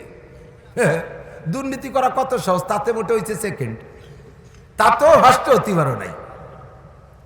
বিশ্বের অন্য আরেক জাতি দুর্নীতিতে 1 নম্বর, তোমরা মোটে সেকেন্ড। এত আকাম করার পরে আমরা সেকেন্ড, তাহলে 1 নম্বর আলাদা কত ভালো। আর কেউ ফার্স্ট নয়। আজকে এখন এই মুহূর্তে হাফেজে কোরআনের প্রতিযোগিতা দেবেন সারা পৃথিবী চ্যালেঞ্জ, বাংলাদেশে হাফেজ 1 নম্বর। ঠিক না? দুঃখ লাগে যে এদের অনার করার কেউ নাই, এদের অনার করার কেউ নাই, এদের লাইক দেওয়ার কেউ নাই, এদের অভ্যর্থনা জানানোর কেউ নাই, এদের ইস্তেকবালের কেউ নাই। ওই কয় মৌলবী যে এয়ারপোর্টে উঠে দিয়ে আসে, আবার জিতে টিতে আসলে কয় মৌলবী যে কোলে এড়িয়ে নিয়ে আসে। আর যারা ক্রিকেট খেলতে যায়, ওরে বাবা, আউলাখের পতাকা, বটিয়ে পতাকা, খুঁটো পতাকা, ব্যাগ পতাকা, মাথায় পতাকা, গায়ে পতাকা, সামনে পতাকা, পাশে পতাকা। মন্ত্রীরা এমপিরা যাইয়া স্বাগতম ইত্যাদি দিয়ে তাকে বিদায় দিয়ে আসে। যাও তোমরা বিদেশ থেকে নিয়ে আসো। আজও পর্যন্ত বিশ্বকাপ বাংলাদেশে আনতে পারে নাই। বিশ্বকাপ না একটা চার কাপও আনতে পারিনি। কথা বল না কে? যাওয়ার সময় ওরে ঢাকঢোল আসলো কবে তার খবর জানি না। জিজ্ঞেস করলাম যে ওরা গেল সাইজে গুজিয়ে, কবে আসলো তা তো জানো না। কবে ঠকে গেছে, সেই বেসতে ভ্যানে চলিয়েছে, ঠকে গেছে, ভ্যানে চলে আইছে। আবার বিমানে যায়, বিমানেই আসে। তোমাদের অত বড় অনার চাই না, আল্লাহ পাক রব্বুল আলামিন তাদেরকে অনার করবে। কথা বলেন ঠিক ঠিক না? আল্লাহ কা ইন্না আরাদনাল আমানাতা আলাস সামাওয়াতি ওয়াল আরদি ওয়াল জিবাল। আমি এই কোরআনকে নাজিল করার আগে আমি কালেকশন করতে পারি না, কইছি না আমি ফরমে লিখে দিয়েছি না, কালেকশন পারি না। এত মানুষ এসে অশুনতি কালেকশন দিতে আসেনি। 1 টাকাও কেউ দেবেন না মাদ্রাসায়। কয়েক হাজার টাকা, হাজার হাজার টাকা দেবেন, 1 টাকাও কেউ দেবেন না। আমি কালেকশন পারি না, দিয়ে যাবেন মাদ্রাসার হুজুরের কাছে। আমি পারি না। আমি নতুন লোক আর পুরনো। আমার মাদ্রাসার মাঠে 20,000 শ্রোতা হয়েছে, আমি টাকা চাইছি, টাকা উঠছে মোটে 36,000। একজনে একটা 60 পাই উড়ে দিয়েছে। এছাড়া আমি কই যার জীবনে তওবা আছে কালেকশন, আমার কেউ টাকা দেয় না। একই জায়গায় বাস করি, আমার পাশের জন স্টেজে যাওয়ার আগে ৬০,০০০ টাকা পকেটে নিয়ে বলে স্টেজ ওঠে, নালি তার স্টার্ট হয় না মেশিন। আর আমি ১.৫ ঘন্টা কোরআন হাদিসের নগদ চিল্লেই আমারে দিয়ে শোনা যিনি দিতেছে হুজুর থুইছিলাম পকেটে, তল দিয়ে হুটে হয়ে গেছে। আমারও টা দেয় না কর্তৃপক্ষ, আর এই কালেকশন আমি পারি না। ওই যাবেলা আমার মাথায় দেবেন না। মাদ্রাসা করবেন, মাদ্রাসা যদি করতে পারেন টাকা দিয়ে তালি করবেন, নইলে দরকার নাই। বাহুবলদের মাদ্রাসা করবেন তাহলে মাদ্রাসা করেন, আল্লাহ অত মাদ্রাসার মোহতাজ না। অধিক টাকা ওয়াজ হবে, কালেকশন হবে না। ঠিক কি আশ্চর্য! তাহলে কোরআন থাকবে কি রে? এতক্ষণ ওয়াজ করলাম, এই হত্তি রেগে 5 লাখ টাকা হবে ইনশাআল্লাহ। থ্যাংক ইউ, ধন্যবাদ। এদিক তাই কোরআন শরীফকে আল্লাহ তাআলা লোহে মাহফুজ থেকে জমিনে দেওয়ার আগে আল্লাহ কোরআন শরীফকে বলছে তোমার একটু পাঠাইতে চাই। আল্লাহ তোমার বান্দাকে স্বভাব ভালো না, ওরা আমারে নষ্ট করবে। আল্লাহ কয় ইন্না নাহনু নাযালনা যিকরা ওয়া ইন্না লাহু লাহাফিজুন, তুই যা, তোরে আমি হেফাজত করব। আল্লাহ পাক সেইভাবে হেফাজত করতেছে, কোন সুবহানাল্লাহ। আল্লাহ এতে কি হবে? কয় এই তুই কোরআন এত দামি, তোর সাথে যার ছোঁয়া লাগবে সেই দামি হয়ে যাবে। কতক্ষণ? এ ভাই আমার দিক তাকান, সরমুনাশ্বরের উপরে ফজলুল করিম একেবারে সালমান শাহর মতো চেহারা না পীর সাহেবের? আমার সে কালো একটা মানুষ, দাড়ি সাইডে বিটা মানুষের বেশি হলে ভালো দেখা যায়, তাও না এই জায়গা অল্প দুটি দাড়ি। সেম কোয়ালিটি হাফসিদের মতো দেখা যায়, নিগ্রোদের মতো দেখা যায়, ফেটা ফুটো একটা মানুষ, পোশাকে থেকে ঢক নাই, শুধুমাত্র তার মধ্যে আল্লাহর কোরআন ঢুকছে বদৌলতে আল্লাহ পাক গোটা বাংলাদেশের লক্ষ কোটি জনতারে তার পাগল বানায় দিয়েছে। ঠিক না? ওই সরমুনাই যত বড় অফিসার হোক, সরমুনার পীর সাহেবের চাইতে দামি না বেদামি? বোঝেন নাই? দাম কি অফিসারের বেশি না পীর সাহেবের বেশি? ঠিক কি ঠিক না? ওই এলাকার অফিসারকে বেশি মানুষই চেনে না পীর সাহেবরে বেশি মানুষে চেনে?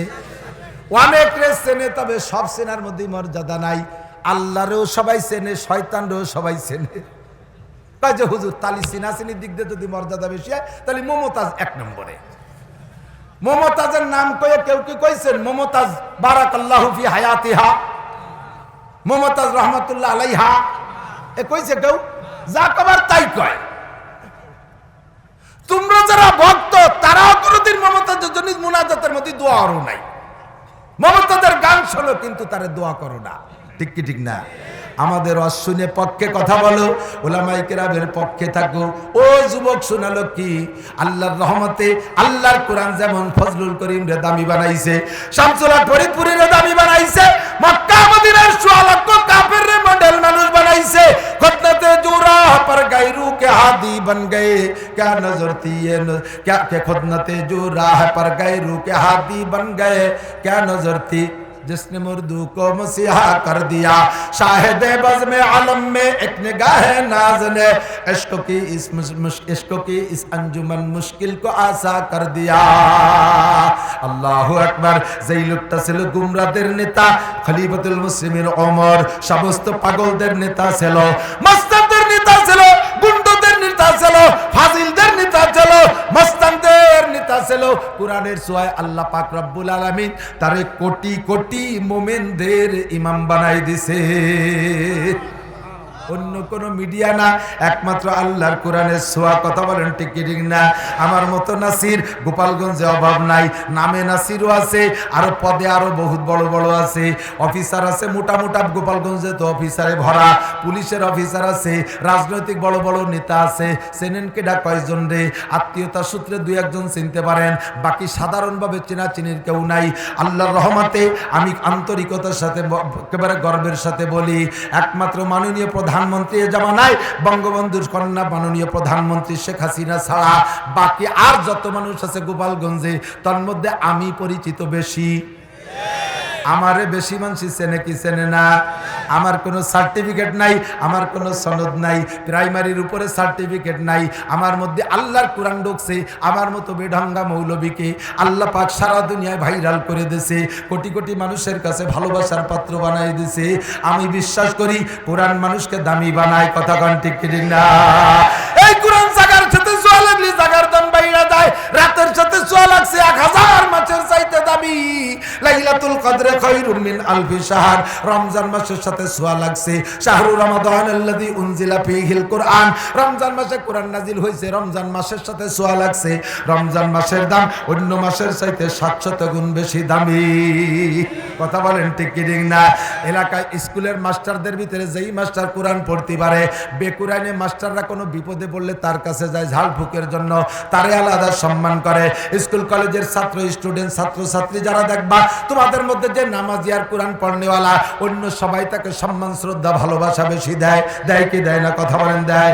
ও দোস্তরে, আমাদের নেতাদের ভিতরে রাজনৈতিক নেতা শীর্ষে যারা আছে, সিনিয়রে যারা আছে, তাদের মধ্যে যারা কোরআন পড়নেওয়ালা, বেকুরাইনেরা তারে সম্মান করে।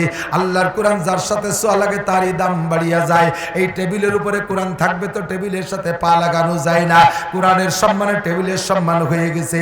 12 টাকা দামের রেহাল কাঠের উপরে কোরআন রাখি, যেই কাঠের চাইতে দামি দামি কাঠ দিয়ে খাট বানাইছি তার উপরে বসে কত কিছু করি, কিন্তু আল্লাহর কোরআন 12 টাকা দামের রেহাল কাঠের উপরে বসা। ওই রেহাল কাঠে কোরআন থাকুক আর না থাকুক, নাম রাখছি কোরআন রাখবো বিদায়, ওই নামের কারণে তার দাম বেড়ে গেছে। রেহালটা পড়ে গেলে উঠে চুমো খাই। কথা কোন ঠিক কি ঠিক না? আল্লাহর কোরআন যার সাথে ছোঁয়া লাগে তার দাম বেড়ে যায়। স্কুল কলেজ ইউনিভার্সিটির ছাত্র শিক্ষক যারা আছেন, মাস্টার প্রফেসর যারা আছেন, বিভিন্ন ডিপার্টমেন্টাল চাকরিজীবী যারা আছেন, কৃষক ক্ষেত খামারের বাপ ভাই যারা আছেন, বাণিজ্যিক ব্যবসায়ী ভাইরা যারা আছেন, আল্লাহর কোরআনটা আপনার সাথে ছোঁয়ায় নেন। আপনার ইন্ডাস্ট্রিজের ভিতরে কোরআন প্রশিক্ষণের ব্যবস্থা দেন। আপনার স্কুল কলেজের ভিতরে কোরআনের একটা সাবজেক্ট তৈরি করেন। স্কুলের দাম বেড়ে যাবে, কলেজের দাম বেড়ে যাবে, ইন্ডাস্ট্রিজের দাম বেড়ে যাবে। কর্মচারীদেরকে নিয়মতান্ত্রিক নামাজের ছুটি দেন, তারা নামাজের মধ্যে কোরআন পড়বে। আপনার ইন্ডাস্ট্রিজের ভিতরে আসমানি বরকত আইসা যাবে। বিশ্বাস হয় না? ও দোস্ত, আমি বলে থাকি, এদিক বারবার বলি, ওয়াজের মধ্যে বহু জায়গা পাবেন, জায়গা বিশেষে গেলে বলা লাগে শারফুল মাকানে বিল মাকিন, স্থানের দাম বাড়ে অবস্থানের, অবস্থানকারীর কারণে, অবস্থানের দাম বাড়ে অবস্থানকারীর কারণে। কতক্ষণ? কোন এক গ্রামে যদি একটা বিখ্যাত চোর থাকে, ওই গ্রাম ধরে চোরের গ্রাম, ও গ্রামে মাইয়া আনা যাবে না, ও গ্রামে মাইয়া দেওয়া যাবে না। চোরের মোটে একটা চোর, কিন্তু চোরটা বড় খ্যাতি সম্পন্ন চোর, বিশ্ববিখ্যাত আন্তর্জাতিক খ্যাতি সম্পন্ন, করোনার মতো সারা দুনিয়ায় পরিচিত। ওই এক চোরের কারণে গ্রাম ধরে চোর হয়ে গেছে। গতকালকে গিয়েছিলাম আমাদের গোপালগঞ্জের ভিতরে নাট গ্রাম, একটা গ্রামের নাম। ওই গ্রামে একজন জজ আছে, এই মাগুরার দায়রা জজ ছিলেন আগে, এখন সাতক্ষীরা পোস্টিং, শেখ মফিজুল ইসলাম স্যার আমার পাশে বসে, আর ডান পাশে বসে 2 ঘন্টা বয়ান শুনছে। এই শেখ মফিজুল ইসলাম এক জজের কারণে নাট গ্রামের দাম বেড়ে গেছে। বাংলাদেশের 64টা জেলার ভিতরে বর্তমান প্রেক্ষাপটে গোপালগঞ্জের ওয়েট একটু বেশি আছে। এক প্রধানমন্ত্রীর কারণে গোপালগঞ্জের দাম বেড়ে গেছে। বাস্তব প্র্যাকটিক্যালি বলছে যেটা সেটা। কথা বলুন ঠিক কি ঠিক না? তাহলে অবস্থানকারীর কারণে অবস্থানের দাম বাড়ে। 4টে বোতল নেছেন, এক বোতলের ভিতরে 1 লিটার পানি, সব মিলে দাম 20 টাকা। আর এক বোতলের মধ্যে 1 লিটার কেরোসিন তেল, সব মিলে 80 টাকা। আর এক বোতলের মধ্যে 1 কেজি ঘি, সব মিলে 1500 টাকা। বোতল বোতলের জায়গায় আছে, এই ব্যাস কম করতেছে কিসে? ওর ভিতরে যা ঢুকছে তাতে। ঠিক কি ঠিক না? আর এক বোতল কেজি সাইজ একটা নিয়ে পেশাব করে ভরি থুইছেন, পেশাব দিয়ে 1 বোতল পেশাব ভরছেন। এবার সে পেশাবে সে বোতলের 1 টাকা দাম ছিল, তাও শেষ করে দিতেছে। ঠিক না?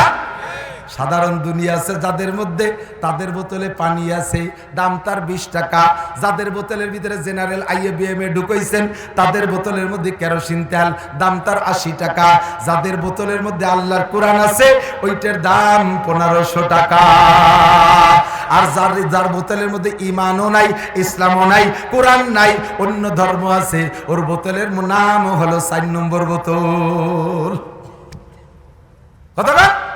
এই 4 নম্বর বোতল যদি সোনায় দিয়েও বানায়, ও বোতল বাদে ভিতরে টুকির কোনো দাম আছে? কোনো দাম নাই। মাঝে মাঝে পেশাব পরীক্ষার জন্য যান না, নিজের পেশাব কতবার গায়ে মাখালো, কত চালালো। যেদিন পরীক্ষার জন্য ওই ছোট ওই যে কাঁচের বোতলের মধ্যে দেন, বাওয়াই দিয়ে দৌড়িয়ে দিয়ে আর একদিক মুখ ফিরে যায়। একটু আগে ওইটার দাম ছিল 2 টাকা, পেশাব ডুয়োরে চাতে চাতে চা শেষ। ঠিক না? ইসলাম ছাড়া অন্য যত বোতল আছে সব বোতল 4 নম্বর বোতল। কথা বলেন। আর ইসলামের বোতল নরমাল মুসলমানদের বোতল, পানির বোতল। জেনারেল শিক্ষা ঢুকাইছেন যেই বোতলের মধ্যে তার সেটা হলো কেরোসিনের বোতল। এর সাথে যদি আপনি কোরআন ঢুকান তাহলে আপনার বোতল হবে ঘির বোতল। এই গ্রামে যত বড় অফিসার থাকুক, এলাকায় যত বড় যে থাকুক না কেন, গ্রামের নাম প্রসিদ্ধ করতে পারে নাই। আমি আজও পর্যন্ত জানি না যে এই জায়গায় একটা আড়পাড়া আছে, আজকে পর্যন্ত জানি না ইনশাআল্লাহ। অথচ এই গ্রামের ভিতরে এই আড়পাড়ায় অফিসার থাকতে পারে, প্রফেসর থাকতে পারে, মাস্টার থাকতে পারে, ডাক্তার থাকতে পারে, ইঞ্জিনিয়ার থাকতে পারে, হাই স্কুল থাকতে পারে, কলেজ থাকতে পারে, এমপি থাকতে পারে, মন্ত্রী থাকতে পারে। কেউ এই আলপাড়া গ্রামের নাম রে ফরিদপুর পর্যন্ত নিতে পারেন নাই, গোপালগঞ্জ পর্যন্ত নিতে পারেন নাই। একটু ভাড়াইটে ঘরের মধ্যে একটা মাদ্রাসা করছে, কোরআনের মাদ্রাসা। এর ওসিলায় আলপাড়া আগামীকাল সকাল পর্যন্ত আমেরিকা থেকে জাপান পর্যন্ত সারা পৃথিবীর গায়ে আলপাড়া পৌঁছে যাবে। ইউটিউবালার আওয়াজ দিছে, এই আওয়াজ কালেক্ট করতেছে। এই ছোট মাদ্রাসার ওসিলায় এই জায়গা আজকে মাহফিল।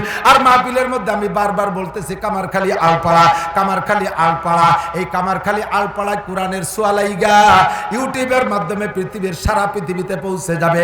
রাত্রে বসে আছে বাঙালি মুসলমান যারা আমেরিকায় আছে, আমার প্রতিদিনের তারিখ অনুযায়ী দেখার জন্য বসে আছে। ওরা আজকে আগার রাত যাইতে না যাইতে এই আলপাড়ার নাম পেয়ে যাবে। জাপানে বাঙালি মুসলমান আছে, তারা তারিখ নিয়ে বসে আছে, আমার তারিখ ধরে ধরে শুনে আগামীকাল তারা এই ওয়াজ শুনবে। তাহলে এই কোরআনের ওসিলায় একমাত্র আলপাড়ারে সারা পৃথিবীতে প্রচার দেওয়া গেল, আর কিচ্ছু না। কথা বলুন। শরফুল মাকানে বিল মাকিন। কতটাই আছে আলপাড়ারে দামি বানাতে পারি নাই, আল্লাহর কোরআন ঢুকে আলপাড়ারে এত দামি বানাই দিয়েছে। আমার আপনার সম্পর্ক যদি এই কোরআনের সাথে থাকে, আমিও দামি। কথা কন, রাজি আছেন না? আর বাড়বো না। যেই লোকটা মাদ্রাসার বিপক্ষে সেই লোকটা আটা দেবেন, আমি ডাকে দেখাবো যে শত্রু কয়জন যায়। মাদ্রাসার বিপক্ষে যারা তারা হাঁটা দেবেন, আমি দেখবো যে এই যে শত্রু এরা বিপক্ষের লোক চলে যাচ্ছে। আর যেই হাঁটা দেবে বলবো যে সে বিপক্ষের লোক। মাত্র 1.5 ঘন্টা কথা বলছি, বেশি বলি নাই। স্বাস্থ্য ভালো না, গতকালকে দিনই একটা, রাত্রে 2টা করছি। আজকে সারাদিন আমার মাদ্রাসায় খতমে বুখারীর মাহফিল, সারাদিন ব্যাপী একটা বলো বিছানে পিঠ দিতে পারি নেই, মাথা ফেটে যাচ্ছে গরমে। আবার এখান থেকে ওই গোপাল দিত তাদের মূল মাহফিল, তাদের তো আর লস দেওয়া যাবে না। সে জায়গা আবার এই জেজি পোকার মতো খানিক চেঁচাই মেঁচাই বাড়ি যেতে হবে। যাই এটি আবার ঘুম আসে না, ফজর পর্যন্ত সজাগ, ফজরের পরে একটু ঘুম আসে। আবার যায় দিনের বেলা মাদ্রাসা নিয়ে ফিকির। কালকে বাগেরহাটার খুলনার ডুমুরিয়া 2টা, কয় জায়গা যাবো, কি করবো, বাইরে উঠতেছি না। তো মাদ্রাসার পক্ষে যদি হন, এই মাদ্রাসার নিজস্ব কায়দায় হবে, নিজস্ব কায়দায় হবে, মাদ্রাসা নিজস্ব কায়দায় হবে। যদি কোনো জমিওয়ালা থাকেন, দুনিয়ার এই মহব্বতের জমি থেকে ছেড়ে দিয়া একটু জমি যদি মাদ্রাসার আল্লাহর কোরআনের ঘরে দেন, আমি খুদার কসম দিয়ে বলবো আল্লাহ তাআলা আপনাকে জান্নাতের মধ্যে জায়গা করে দেবে।